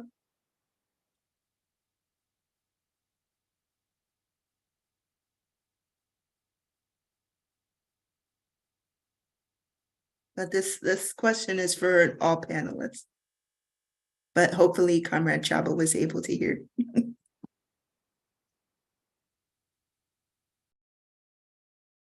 Well, while we're waiting on Comrade Chaba, you know I can talk all day, every day. So that is the issue. So as soon as she gets muted, I will stop speaking so that she can join the conversation, because I am surely, not an expert on all things African women. And I hate to say this, but can you repeat the question? That is not a problem, Comrade. Why is it crucial to practice Pan-Africanism in this particular liberation struggle for gender equity? Excellent. That's a perfect question. And I think there's three reasons why this is important. One, because the African nation, right? So if you look at the history of African women and marginalized genders' contributions to humanity, it's always in the name of the African nation, the global African nation, right? And so in order for African women and marginalized genders to be liberated, the African nation must be liberated. We cannot think or believe somehow that equality, not equity, but equality, not egalitarianism, but maintaining equality, whether it's pay equality, whether it's equality on the book list, although we do need some level of equality and equity, that's whether it's, women being I saw in the chat, someone asked a question about, can women create tractors? And I would contend that women are creating much more innovative things than tractors. So we don't need to fight over two-person tractors, right? Women are the majority of folks in the agriculture sector on the continent. So that is a non-starter. But until we shed these often ill-informed notions of equality, right, and recognize that women's liberation, marginalized genders' liberation is the key to African liberation, none of us will be free. So we must unify and move beyond these dividers, which is what they are. They are products of capitalism, right? They are vestiges of capitalism to divide us as African people. We must be united as African people, regardless of your gender, right? And once we're united as African people, marginalized genders and women will also be liberated. Hopefully that makes some sense. Over to you, Comrade Chaba. And we also have Comrade Biloni that is able to answer questions as well. So if you'd love to answer this question, we would love to hear your voice.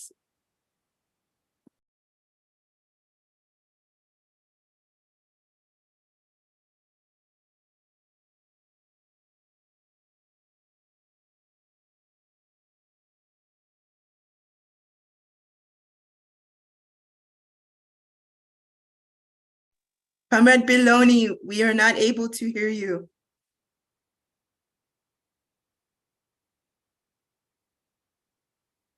You are on mute, comrade.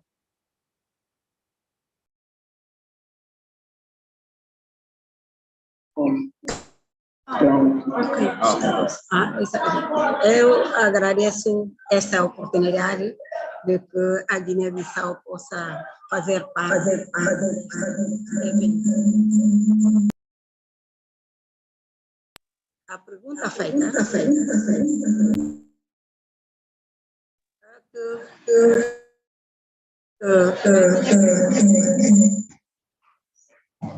na Guiné-Bissau, as mulheres, desde a época da luta de libertação nacional, sempre as mulheres estavam lado a lado, junto com os homens, para a independência do nosso país. E neste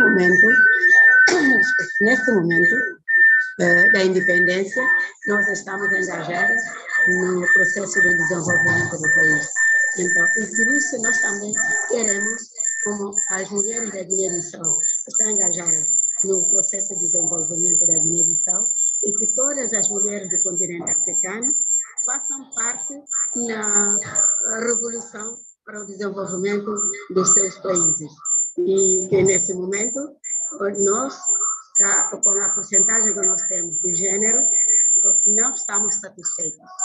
Não estamos satisfeitos porque no crescimento demográfico da Guiné-Bissau, as mulheres é a área maioritária. Temos 52,4%. E por isso estamos a lutar para poder melhorar a nossa quantia no desenvolvimento do país, no gênero, em porcentagem, e também nos locais de tomada de decisões, nós queremos fazer parte sempre. E neste momento, com essa, posso dizer que é corrida da campanha eleitoral.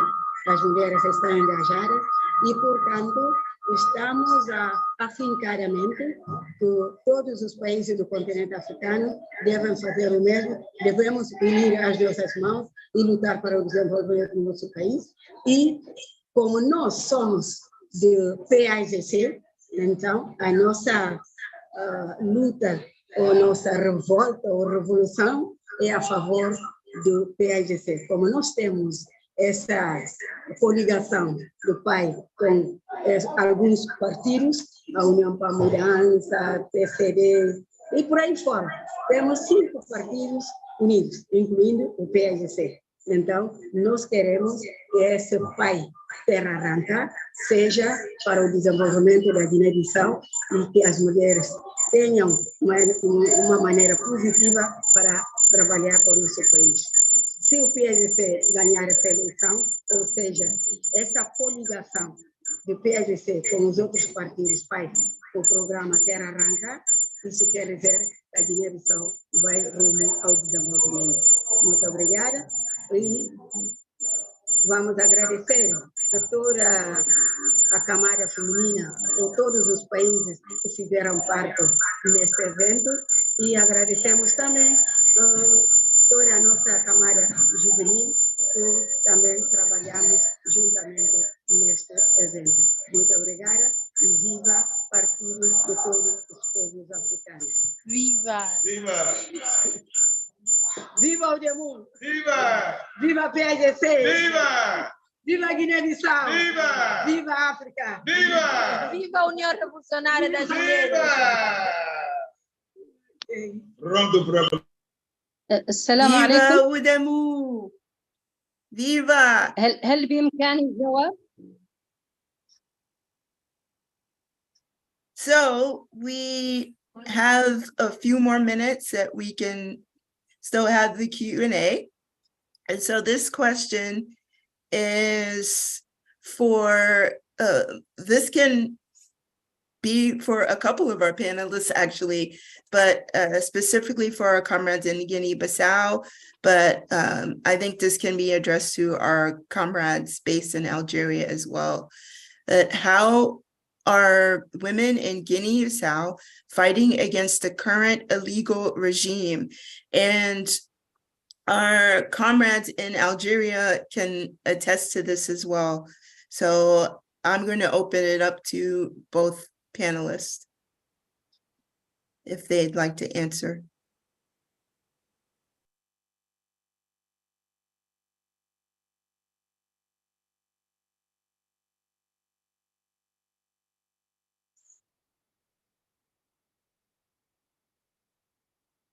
إذا كان أنا أستسمح من الجميع لأن لم يصلني من رداءة يعني الإنترنت في المخيمات اللاجئين بعض الأحيان ينقطع الصوت ولم يصلني الصوت متواصل.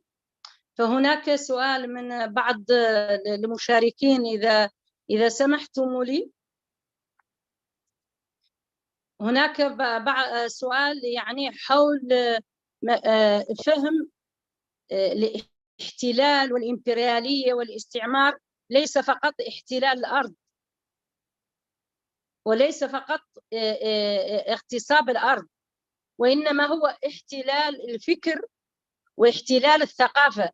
فما يقع في الصحراء الغربية، الجزء المحتل من الصحراء الغربية هو أن المحتل المغربي يحتل كذلك الذاكرة الصحراوي أو المرأة الصحراوية. لم يتركوا المرأة الصحراوية تمارس ثقافتها لأن هناك ثقافة تختلف تماما عن يعني ثقافة الشعب المغربي. هناك اختلاف كبير جدا ما بين الثقافة الصحراوية والثقافة المغربية.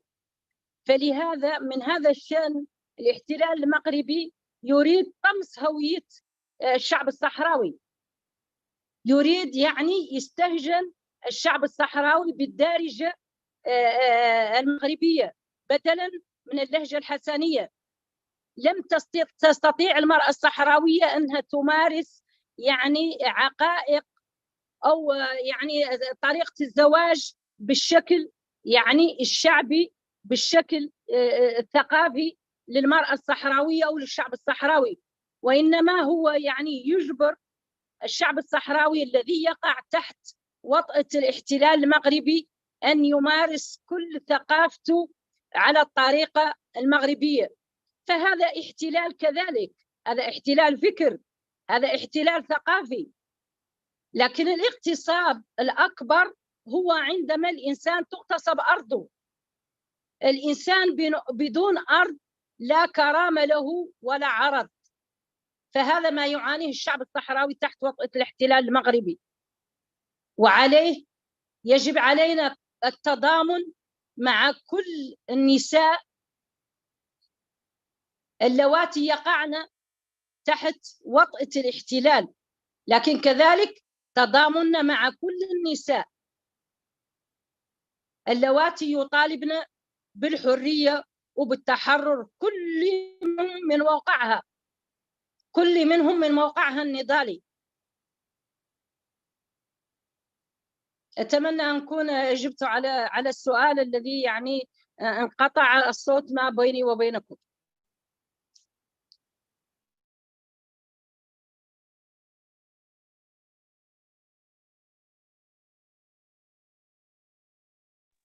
Thank you so much, Comrade Chava. That was wonderful. Thank you so much. Oh my goodness. So we have a few minutes left. I'm not sure if Comrade Baloney is still able to answer the question around how women are fighting the illegal.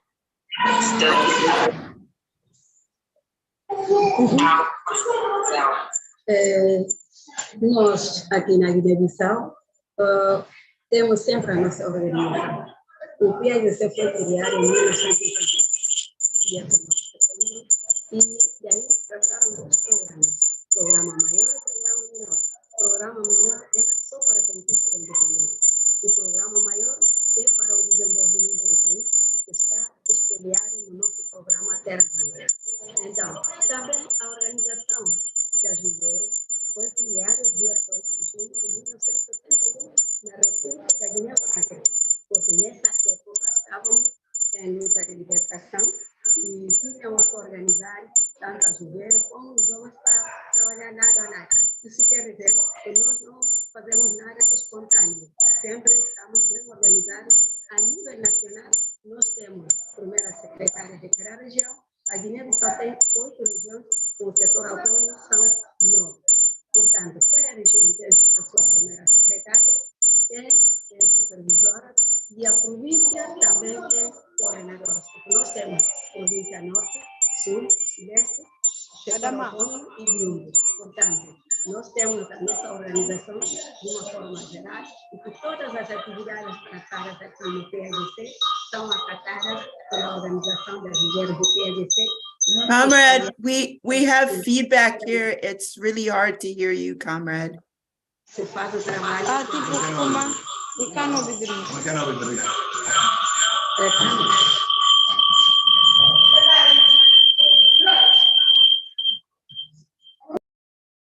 E a UDEMU é uma organização das mulheres da Guiné-Bissau na época de luta de libertação, e foi criada no dia 18 de junho de 1961 na República da Guiné-Conakry. O pessoal fundamental para criar essa organização era América Lopes Cabral. Como vocês sabem, ele foi militar, ideólogo, tudo isso. Portanto, neste momento, estamos em campanha, seguimos o nosso programa Terra Randa.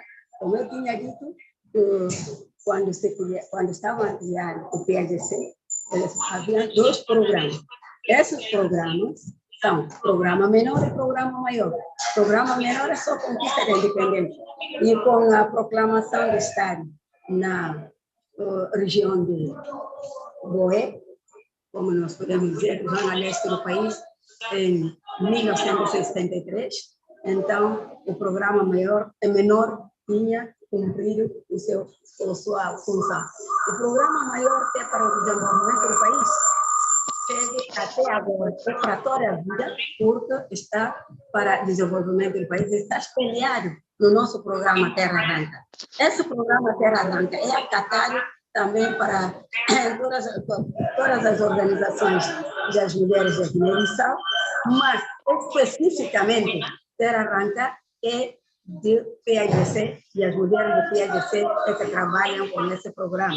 Ou seja, a Caudemu tem a sua organização a nível nacional, onde temos primeira secretária de cada região, temos supervisoras e temos coordenadoras de cada província. Então, nós, nesse momento, espalhamos todo o nosso programa Terra Arranca com a coligação feita do PAGC e outros partidos, então, isso é que vamos utilizar para a conquista da vitória no dia 5, seja dia 4 de junho, e dia 5 a resposta vai espalhar-se por toda a parte, onde a coligação está já em vitória, e nós vamos trabalhar em ligação para poder desenvolver o nosso país.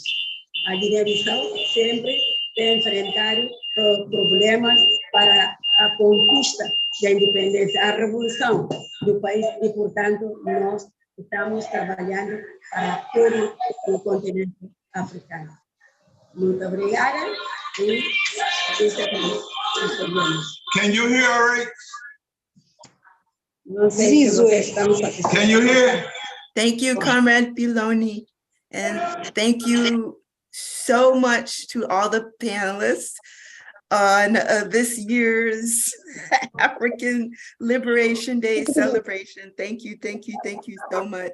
We want to give many thanks for the work of all of the comrades on this panel and all of the work of the organizations involved, because it takes the work of the masses to make the people's liberation a reality.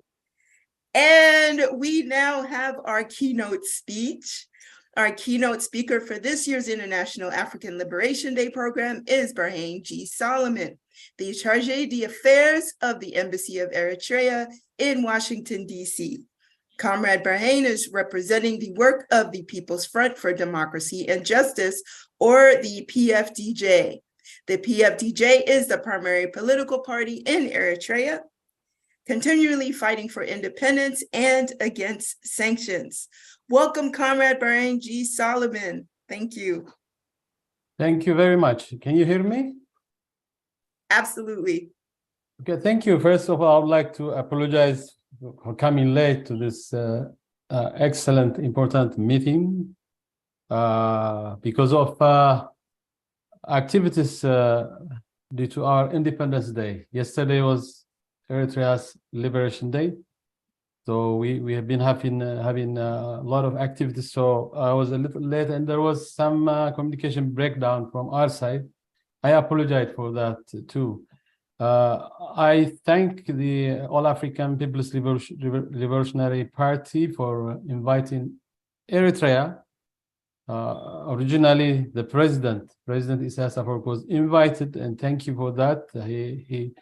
He couldn't make it make a presentation to this meeting, but he sends his wishes, and he say hi for all comrades here. President Isaias is our revolutionary leader in Eritrea. He led the liberation movement, and he's leading the country also with all the revolutionary progressive ideas and values. So for this Africa Liberation Day, for us Eritreans, means a lot, and it coincides always. 24th May is our Liberation Day, and 25 May is Africa Day, and we consider our revolution, our fight against imperialism, is part and parcel of the African movement for a complete liberation. Eritrea is a country, as you may know, came out of the ashes during the colonial period, the imperialistic colonial period. Eritrea was colonized by Italy for about 51 years. very long period. And Italy was defeated during the Second World War, and the British took over and colonized Eritrea for about 10 years. The Eritrean people continued to fight for their liberation, for their dignity, peacefully, but no one was to listen to the appeals of the Eritrean people for liberation, for their independence. And the worst thing came when the imperialistic powers used an African force, an African king, to our neighbor to the south in Ethiopia, King Haile Selassie. They coordinated their effort and also pushed him, helped him occupy Eritrea, and we had to fight for 30 years to liberate ourselves from the occupation of Ethiopia until we became independent in 1991. Something that we all have to learn from the Eritrean Revolution. During the liberation movement, during the liberation struggle, Eritrea, the Eritrean people faced both the imperialistic powers and the socialist powers fighting against them. And we say we had to stand against all odds until those who really are like-minded, like the Eritrean revolutionary idealists, understand that Eritrea, the Eritrean people were not only fighting for just independence, but also for a complete liberation. So all liberation forces had to understand, had to learn about Eritrea, and it took a lot of time until this was perceived by progressive movements in the world. So the 30 years protracted armed struggle that the Eritrean people managed until independence, it was tough for the country, it was tough for the people. We had to sacrifice about 65,000 liberation freedom fighters to realize our independence in 1991. So 1991 witnessed that the Eritrean revolution succeeded, and all eyes were to Eritrea. Even the imperialistic powers thought that they can change the way this new African nation should think ideologically. But Eritrea, the PFDJ, the Eritrean People's Liberation Front then, and the People's Front for Democracy and Justice now after liberation, didn't break its promises and really stood for the very ideals of working hard for social justice in Eritrea, and also join hands with all Africans to liberate Africa.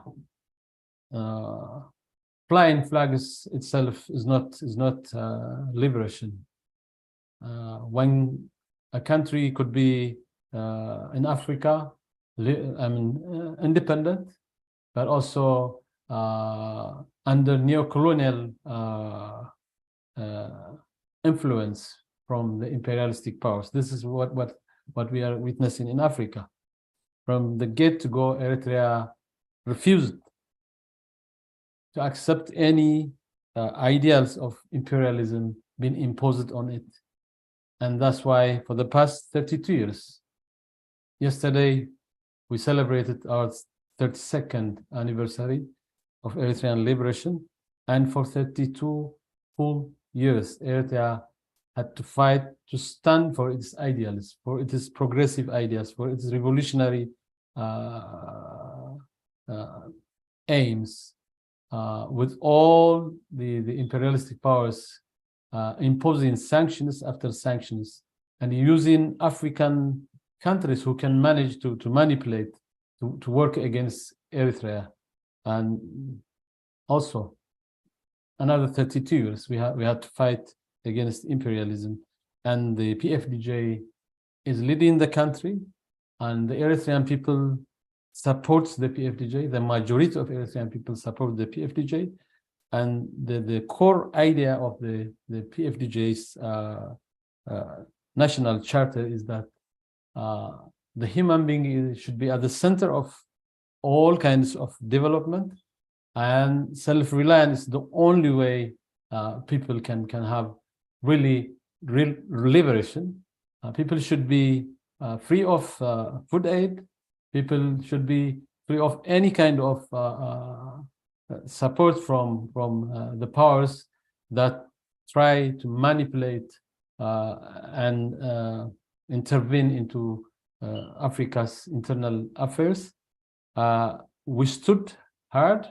Still, we are facing a lot of pressure, but we are now in a better position after 32 years. Many parties, many political movements, even some countries have understood the PFDJ's movement in Eritrea, which is really standing for the people's liberation, real liberation. So in Eritrea, the women's right is a central issue. In Eritrea, the power is for the people, and all what we do have to be benefiting the people, the masses in Eritrea. The main theme of the PFDJ is in Tigrinya, Awat Nahafash, that's one of our languages. In Arabic, it is An-Nasrul al-Jamahir. In English, of course, victory to the masses. We are fighting for the masses to gain power, to be beneficial of all of the resources of the country, and we stand by our principle of self-reliance. We do not want anyone to dictate us on how to administer our country, how to administer our issues, how to manage and administer our resources. This is Eritrea, and Eritrea always tries to join hands in Africa. Eritrea stands for the Pan Africanism. Eritrea stands for African liberation, and we still think the Africans have to come together with a very progressive and socialistic ideas so that we can change Africa forever. So Africans by nature, we believe, as it is the reality in Eritrea, we Africans by nature are socialist. Our culture, the way we live, the way we cooperate, the way we manage our own affairs within our own cultures is really equitable. But then the colonial era, the colonial powers came, corrupted Africa. They changed it into a mechanism by which they can manipulate Africa, use its resources, divide Africans, and use Africans to oppress Africans. So this is the time now where all Africans should be awakened and work together. Not only people in Africa, but worldwide. Worldwide, the people who foster the ideals of socialism, the ideals of revolutionary changes in Africa, the changes in the world have to come together and work hard. So Eritrea, the PFDJ stands for all these values, and we try to practice them against all the orders. We believe we are making progress, but also we really want to work hard in cooperation with all like-minded people in Africa as well as throughout the world.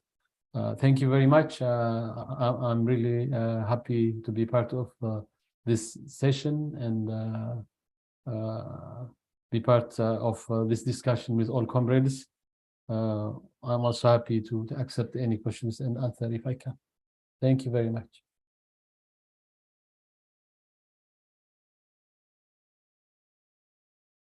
Thank you, thank you. Thank you, comrade. That was wonderful.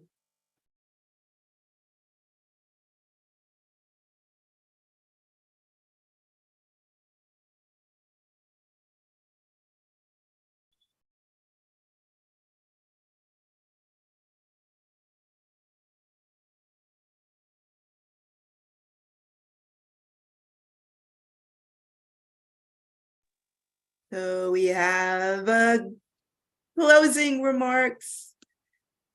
We have closing remarks happening. Thank you, comrade, for representing Eritrea and the liberation movement. Our closing remarks will now come from Comrade Deborah Soares de Gama. And we heard from our Udemu comrades. We will hear once more from an Udemu comrade in Guinea-Bissau, Comrade Deborah. We have, thank you so much.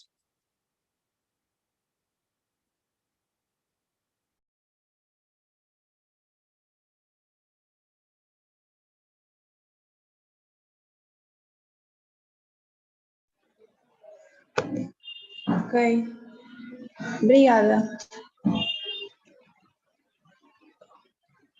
Boa tarde, boa noite, camaradas. Consoante a hora em que estamos, camaradas, irmãos, anciãos e jovens antepassados, apoiantes, amigos e inimigos. Reconhecemos a presença do inimigo porque nos ajuda a manter um pouco correto. Saudações a todos. Hoje reunimos mais uma vez a comemorar o Dia da Libertação Africana, criada no dia 1978. Caros camaradas, temos um grande compromisso com o continente e o povo africano, a libertação e a unificação da África do nosso povo. Nosso desafio para o Dia da Libertação Africana de 2023 é como transformar essa situação. E como todos concordamos que precisamos de coordenar os nossos esforços, temos a estrutura do PRTPA, o Partido Revolucionário dos Povos Africanos, existente há 25 anos. O tema da libertação africana é o imperialismo e o neocolonismo devem ser destruídos. Estamos prontos para a revolução. O Comitê do Partido Revolucionário dos Povos Africanos, o Partido Africano para a Independência de Guiné e Cabo Verde, PAIGC, agradece a presença de todos por ocasião da comemoração do Dia de Libertação. As camaradas panelistas me antecederam e também fizeram uma boa apresentação em que trocamos as impressões, damos um bom agradeço a apresentação, também concordamos com a libertação da África para assinalar o processo dos povos africanos em todo o mundo. Lutando para alcançar a nossa libertação pelo todo o mundo e para construir um governo socialista unificado. Para os nossos jovens a se consciencializarem das organizações pan-africanas que os nossos irmãos mais criaram. Eles precisam saber as organizações pan-africanas e Greetings, comrades. Can we pause for a second? There is an overlap in the interpretation and the reading of the speech. They're not separate inside of the English channel, and it appears they're not separate in the other channels as well. So the translators are able to translate. Thank you. Eles precisam saber sobre as organizações pan-africanas e contribuir para elas. Se eles não sabem, como eles podem contribuir? O Amílcar Cabral nos instruir. Quem sabe deve ensinar o que não sabe. Quando olhamos a situação atual do nosso povo na África e na diáspora, duas coisas se tornaram claras. A primeira é como somos oprimidos e explorados pelo capitalismo e pelo imperialismo em todo o lado. De facto, o imperialismo trata atualmente de uma guerra política em todo, uma guerra política, militar, econômica e cultural contra todos. Essa guerra traz a morte, a fome, a exploração econômica, a opressão social e ódio racial.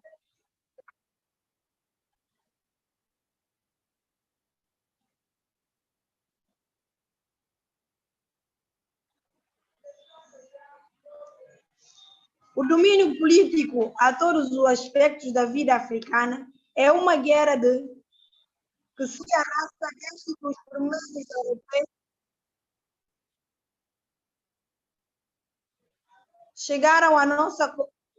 primeiros europeus chegaram às nossas costas e começaram a raptar o nosso povo, a escravizar-nos no Ocidente.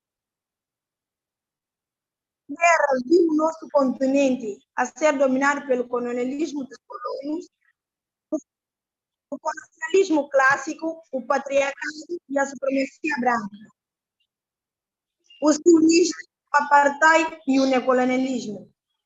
É uma guerra que viu o nosso continente a ser dominado pelos colonialistas na França, na Bélgica, na Espanha, em Portugal, em Grã-Bretanha, na Alemanha, na Itália, na Holanda, nos Estados Unidos e a União Europeia. É uma guerra que temos que vencer se quisermos ver a África e o seu povo disperso e livres para controlar a nossa terra. África e as nossas vidas onde quer que estejamos. A segunda coisa é que é clara para nós, africano tem estado empenhado numa valente resistência a todos os inimigos que enfrentamos ao longo dos tempos e em todos os lugares. Derrotamos a escravatura, destruímos a maior parte do imperialismo colonial, mas ainda temos colônias a lutar pela independência. Continuam a extrair a riqueza da África para financiar o Estado ilegal e foram derrubados pelo inimigo. Construímos organizações revolucionárias e produzimos líderes. Outras organizações foram destruídas e os nossos dirigentes foram mortos. Com tudo isso, o inimigo sobre a vida temporária e será vencido pelos esforços conjuntos de forma organizada. A luta continua. Atualmente, luta contra o imperialismo, sua última e mais progressiva fase, o neocolonialismo. Esta luta que nos traz aqui para comemorar o Dia da Libertação Africana, depois de ter completado 65 anos em 2003. O neocolonialismo unificou-se. O neocolonialismo combina o inimigo externo com o inimigo interno e as suas ideias inimigas numa única força global. Assim lutamos contra os inimigos externos dos Estados Unidos da América, da União Europeia, na França, na NATO e em todos os governos capitalistas. No Comando Africano dos Estados Unidos da América, AFRICOM, no Complexo da Inteligência Industrial Militar, e no Mundial, na USAID, FMI, e Capital Monopolista Global.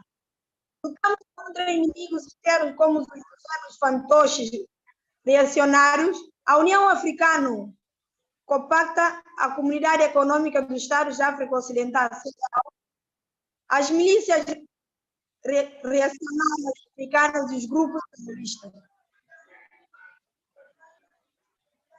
E os antipovos africanos vindos, que são os parceiros menores do capitalismo e do imperialismo.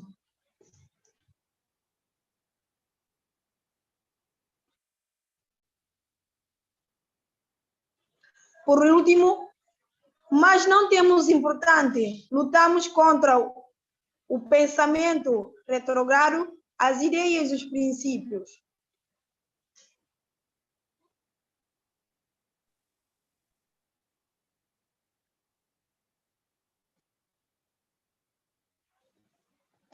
As lealdades e as aspirações plantadas nas nossas mentes pelo capitalismo e pelos seus agentes africanos.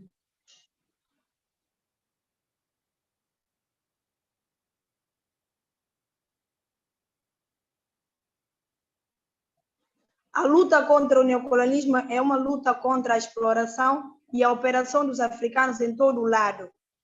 É também a luta contra os inimigos de todos os povos do mundo.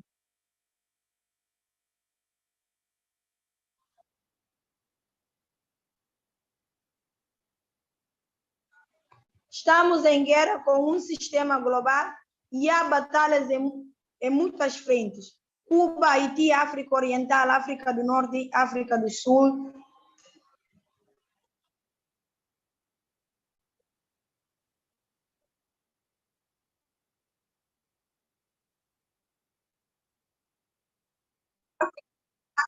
África Central, Estados Unidos, Venezuela, Bolívia, El Salvador e muitos outros.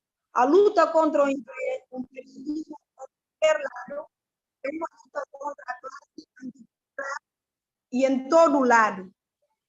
A nossa responsabilidade é educá-lo politicamente. A organização assegurará a vitória sobre os imperialismos em todas as suas formas. Para o Partido Revolucionário dos Povos Africanos, a tarefa é clara. As forças revolucionárias em África devem unir-se para construir uma formação política única que pratique a formação política militar. Aceitamos sem reserva o mandato que nos foi dado pelo nosso grande líder panafricanista, Kwame Nkrumah, que nos disse para construir um comitê de coordenação política.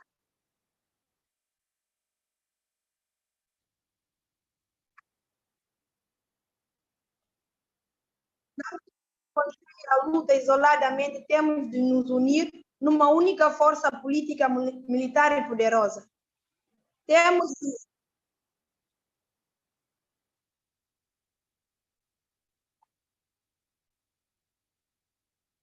de aproveitar as nossas energias e o intelecto dos africanos, tanto no nosso país como no estrangeiro. Temos de travar uma luta unificada para construir uma nova vida para os africanos em todo o lar.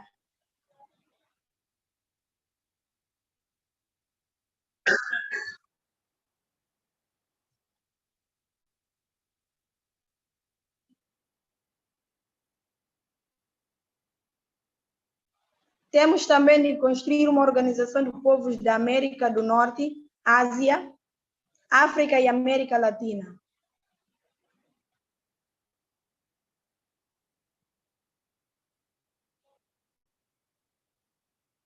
Para unir a nossa luta, a luta dos povos de todo o mundo, precisamos de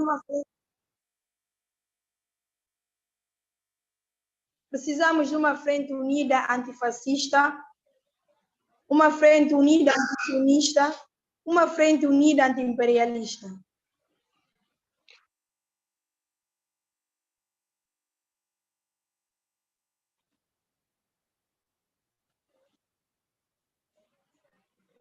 E uma frente antimilitarista. O principal dessas organizações, frentes, coligações e alianças é a organização e a educação política dos povos de todo o mundo.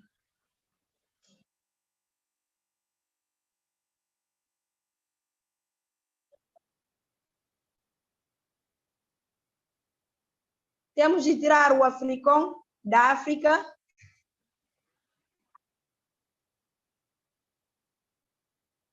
Estados Unidos da África,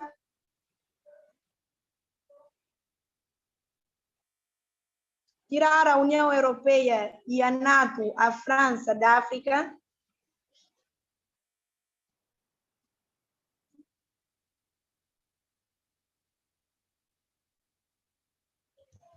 a África é para os africanos e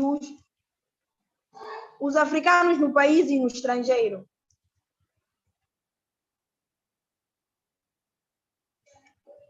A guerra para conquistar os corações e as mentes das nossas africanas oprimidas é fundamental.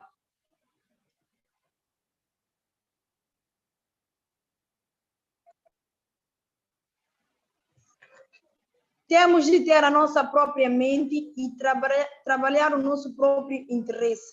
Ninguém nos libertará a não ser nós próprios.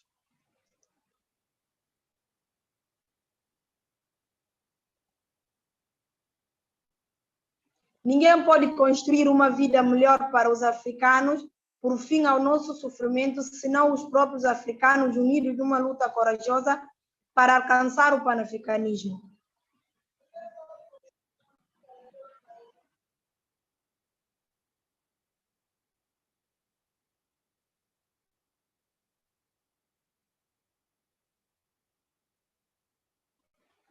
A libertação total e a unificação da África sob um governo socialista científico do continental.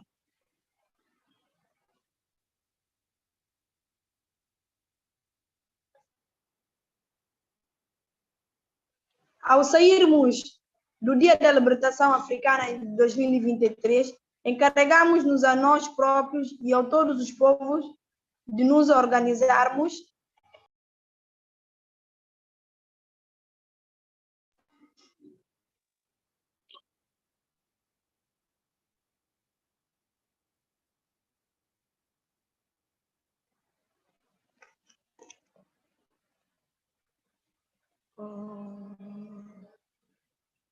ao sairmos, só podemos aprender o que precisamos de saber no meio de uma organização de luta pelo povo,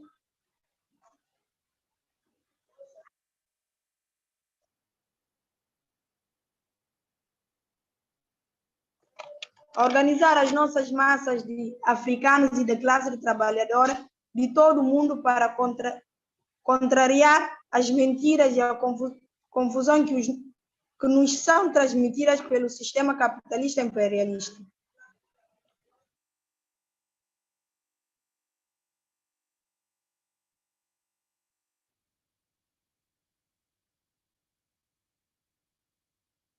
Lutamos contra o sistema de exploração humana mais brutal da história da humanidade.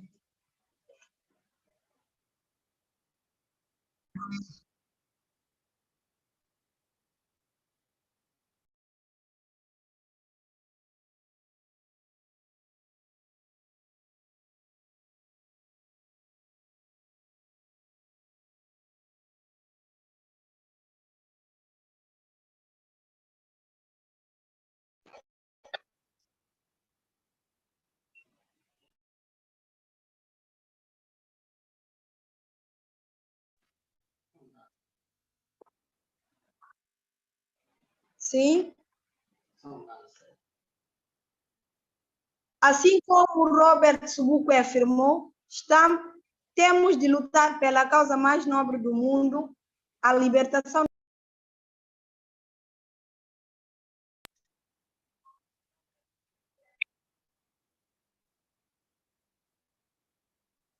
Herdamos uma tradição de resistência intransigente à opressão e à exploração de todo tipo.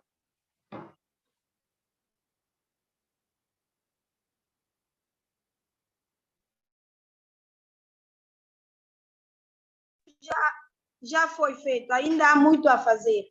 A derrota é a subjugação eterna, a pobreza e a morte.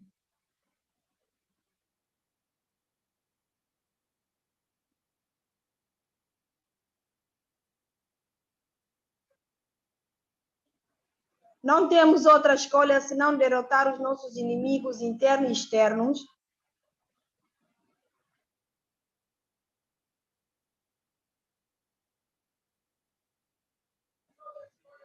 E o pensamento retrógrado que nos leva a trabalhar contra nós próprios e a lutar pelos nossos inimigos. Temos de vencer.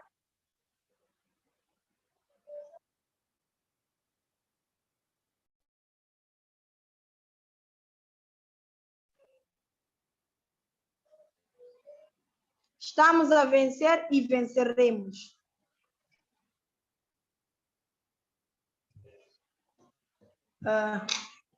Poder para o povo, morte ao capitalismo, morte ao imperialismo, morte à opressão patriarcal das mulheres e todos os gêneros.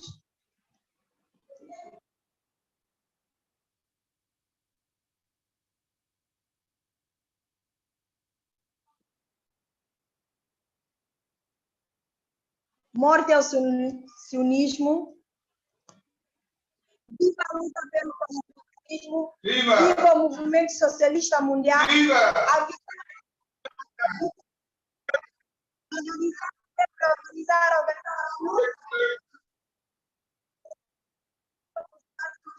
As africanas estarem pé e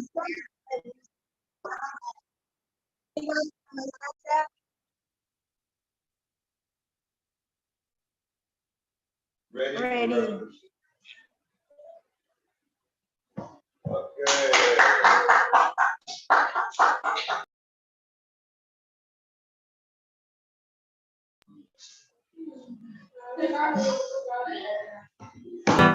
Rasgavi, we keep on fighting to end domination. Farah.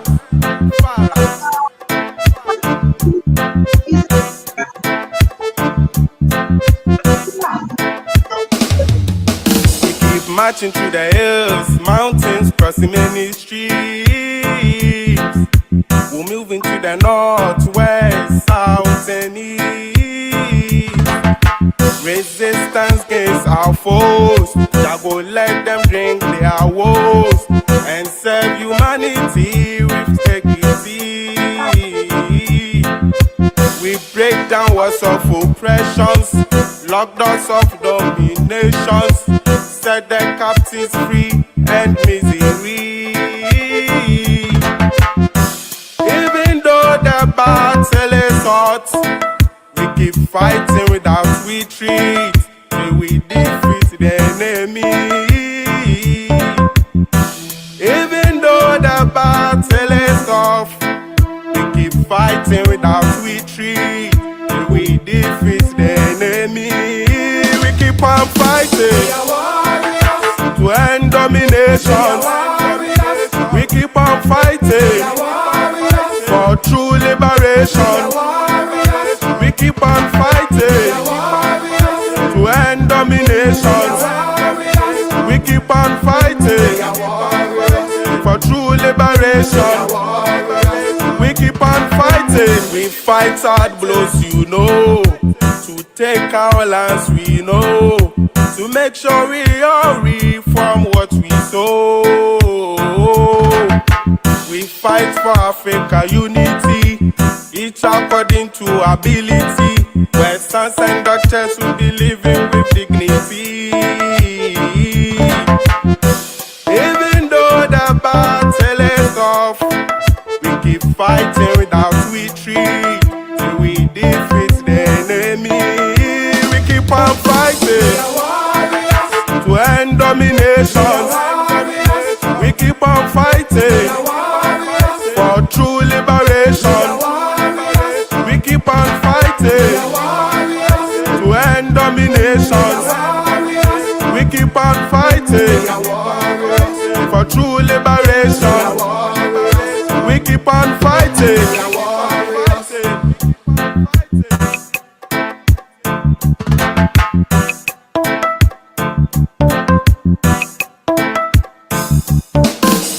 Millions of Stephen because millions of Sekou to raise for Jam,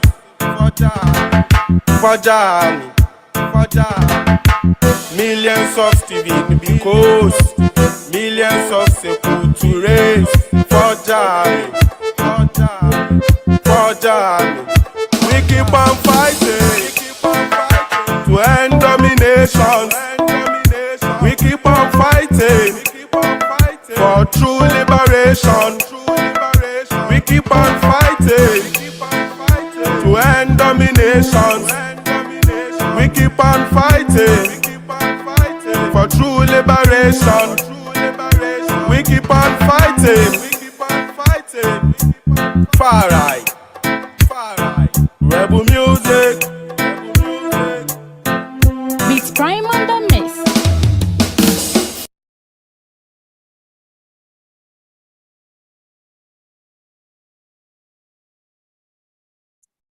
Greetings, comrades. My name is Salifu. I'm a member of the All African People's Revolutionary Party.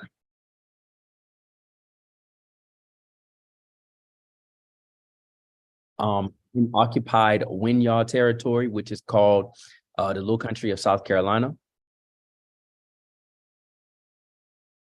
And I am going to read a solidarity statement with the Kenya.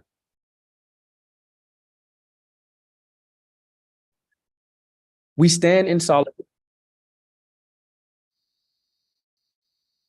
One second. Hey, Comrade Michaela, you're in the wrong translation channel. Can you get in the portrait? Thank you.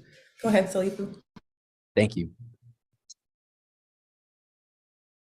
We stand in solidarity with the African masses as African Liberation Day is commemorated around the world. We, the members of the All African People's Revolutionary Party, thank the ALD organizing team in Kenya for upholding the legacy of this great institution in the African Revolution, African Liberation Day. African Liberation Day has been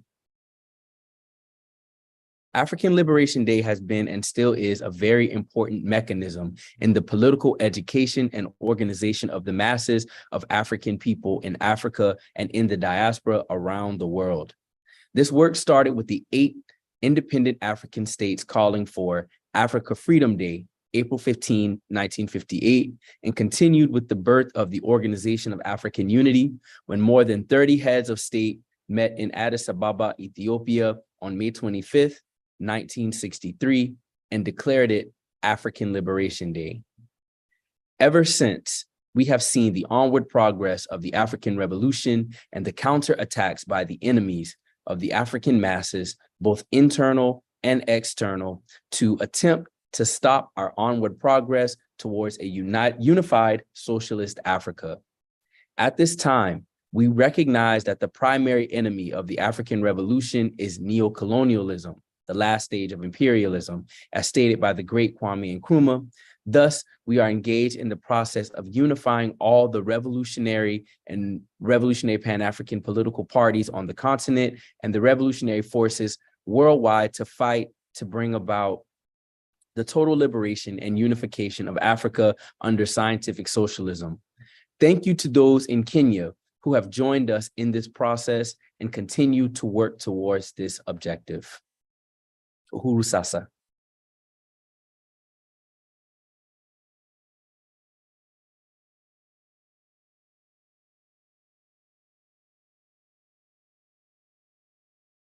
I now pass it to Zizwe.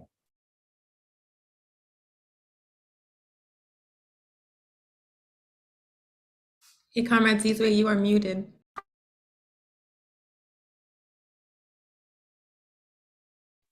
Thank you, Comrade Salifu and Comrade Oyesanwu. On this, the occasion of the 60th year of commemoration of African Liberation Day, which started May 25th, 1963, and also the occasion of the founding of the Polisario Front in 1973, is with great pleasure that I want to read a solidarity statement to you from the Socialist Movement of Ghana. The Socialist Movement of Ghana says that on African Liberation Day 2023, the Socialist Movement of Ghana salutes the people of Africa. Foreign exploitation, underdevelopment, and oppression of Africa continues to intensify in the 21st century. Africans in the Chagos Islands and Western Sahara and Equator still suffer colonial rule. We suffer an unjust and unpayable debt imposed by Western banks and our traitorous spendthrift neo-colonialist political leaderships. We suffer the cruelest consequences of climate change, even though we have not contributed to or benefited from the reckless capitalist industrialization that has thrown climate out of balance. Our continent is literally cut in half by warfare and conflict imposed by imperialist armies and their client local militias. We suffer deficits in nutrition, health care, and meaningful education, leaving us uniquely vulnerable to scourges like COVID-19, while a tiny global elite continues to extract and expatriate the fruits of our collective labor for its own narrow and bloated opulence. Because exploitation and oppression continue, Africa's centuries-long struggle for self-determination,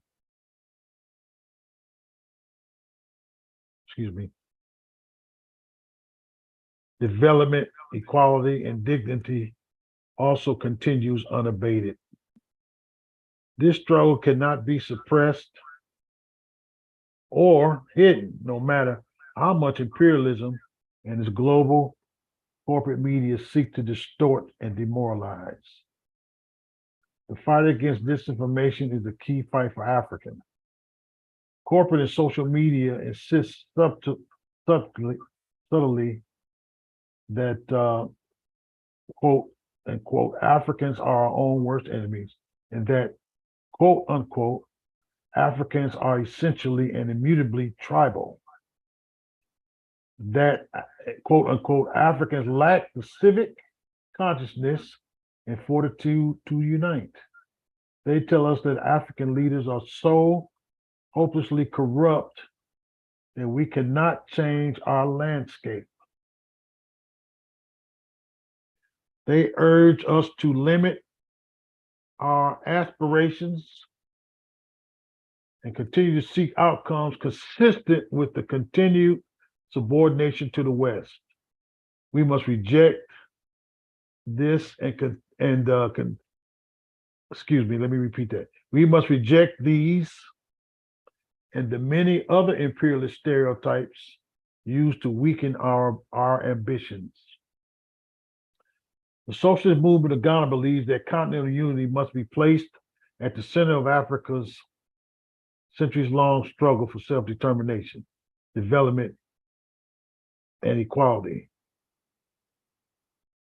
Africa needs unity so that we can together build the continental economic and political institutions that allow us to plan our continental development rationally and in our own interests. Africa needs unity so that we can sustainably and collectively own and deploy our vast natural resources, that is the soil, the water, the minerals, the forests, oil and gas, and biodiversity. Our resources cannot remain under the control of hereditary neo-feudal institutions that pull us backward into petty tribal political identities. Africa needs unity so that we can develop our own immense human resource, soon to be, in parentheses, soon to be the largest workforce in the world, to tackle our nutrition, healthcare, housing, education, and culture free from the domination of foreign profit or geopolitical interests. Africa needs unity so we can defend every inch of our territory and expel foreign armies that are turning our lush lands into killing fields. Africa needs unity so that we can participate in global affairs from a position of respect and non-aligned self-interest, and not as surrogates for external interests. As President Nkrumah declared famously on May 24th, 1963, quote unquote, so many blessings flow from our unity, so many disasters must follow on our continued disunity, unquote. Amid the darkness of our long struggle, there are important signs that an anti-imperialist, Pan Africanist, and even socialist struggle is raging across our continent. For example, the socialist movement of Ghana applauds the foundation in December 2022 of a West Africa People's Organization comprising key actors in the labor, gender, youth, cultural, and political movements in our sub-region. The West African People's Organization is committed to remobilizing West Africa's masses into the fight for anti-imperialist Pan-Africanism. The socialist movement of Ghana also notes with pride the growing pushback in West and Central Africa against pernicious and anachronistic French neo-colonialism. We hail the increasing tendency of militant leaders, notably in Burkina Faso, Mali, and Guinea, towards national political unification as a key solution to the terrible problems of underdevelopment, instability, and geopolitical conflict imposed upon our people in these states. We have no illusions that this is a tremendously difficult challenge and that it will be opposed by the imperialist world and by the neo-colonial elites of the region and their forum, ECOWAS, which is the Economic Community of West African States. But it is a development that deserves and will receive the full support of Africans across the continent. The socialist movement of Ghana calls on all Africans, and especially Africa's youth, to escalate the fight for an anti-imperialist revolution in Africa and to focus unwaveringly on continental unification. The socialist movement of Ghana stands with all those fighting for a unified anti-imperialist and socialist Africa. Signed, Kwesi Pratt Jr., General Secretary in Accra. Thank you very much. Obrigado. And now we will have our next segment of African Liberation Day.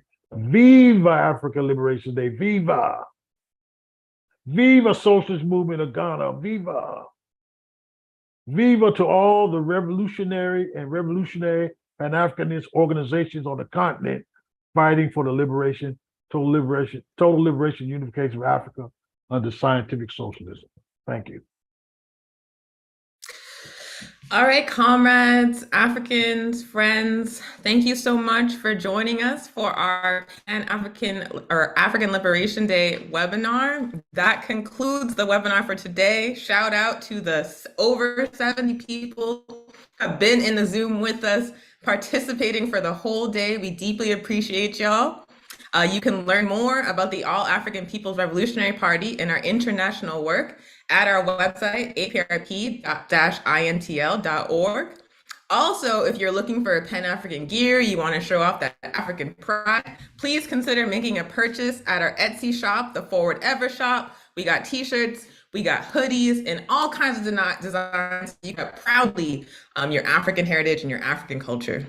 And lastly, if you are participating in this webinar, if you are a supporter of the APRP, and you're not active in an organization fighting for the liberation of your people, fighting for the destruction of capitalism and imperialism, then comrade, we need you to join an organization. If you are a person of African descent, join the APRP. We are waiting to welcome you. If you're a person of any other descent, then find the organization that's doing what you believe in, that you support, and make your contribution to that organization. We are only going to defeat capitalism and imperialism with superior organization. It's going to take the masses of people getting organized and fighting back in order to transform our conditions.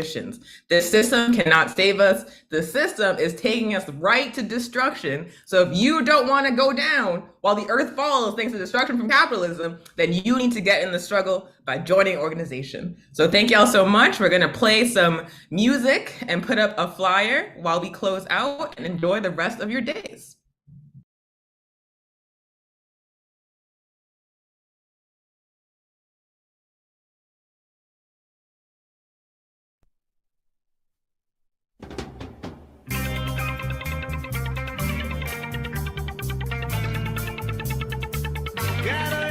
Brothers one by one, two by two, and I see you say, oh yeah, now sure my days will be long and my nights won't be few. Through the visions that's in me, I can see clearly where there is gonna be peace, love and harmony, black understanding among my people. Oh yes, among my people. They're gonna jump and shout, black liberation they are. Oh yes, we're gonna sing and shout, the right understanding they are.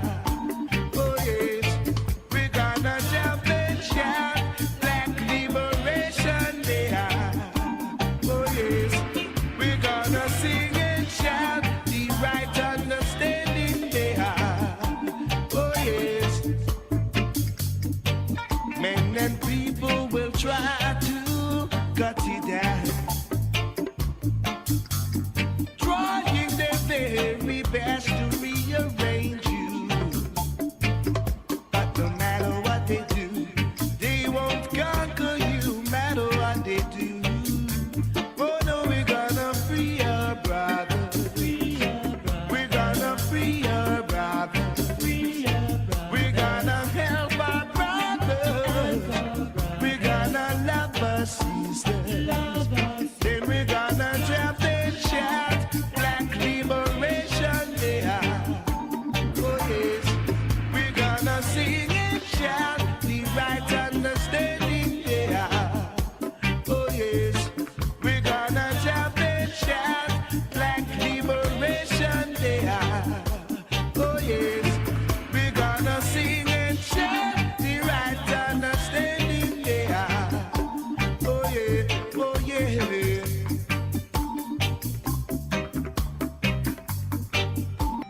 One civilization is not complete without its art, the highest form of expression of human intelligence.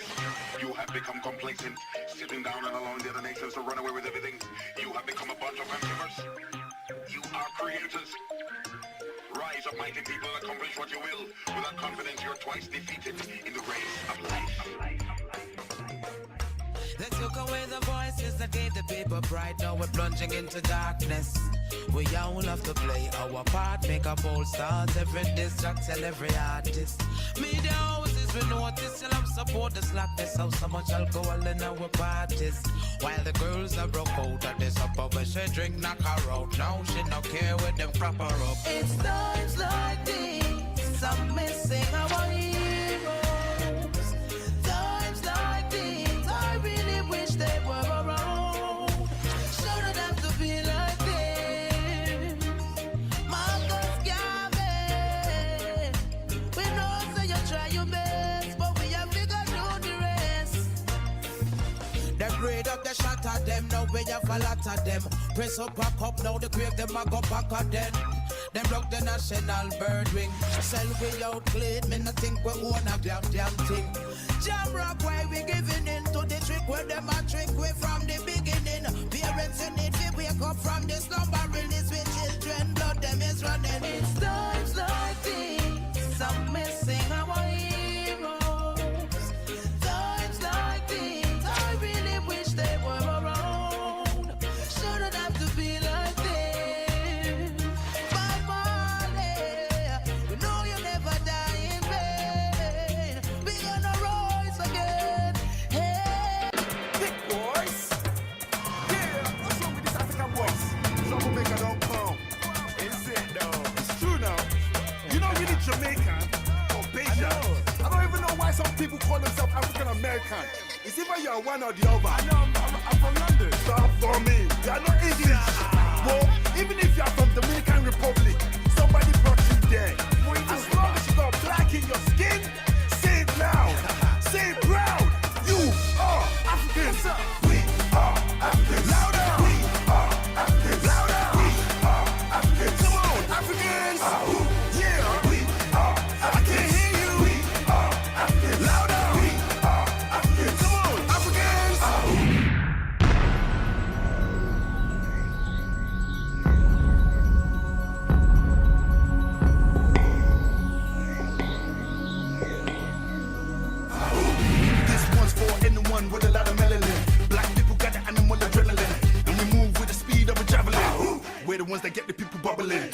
beats like an African drum.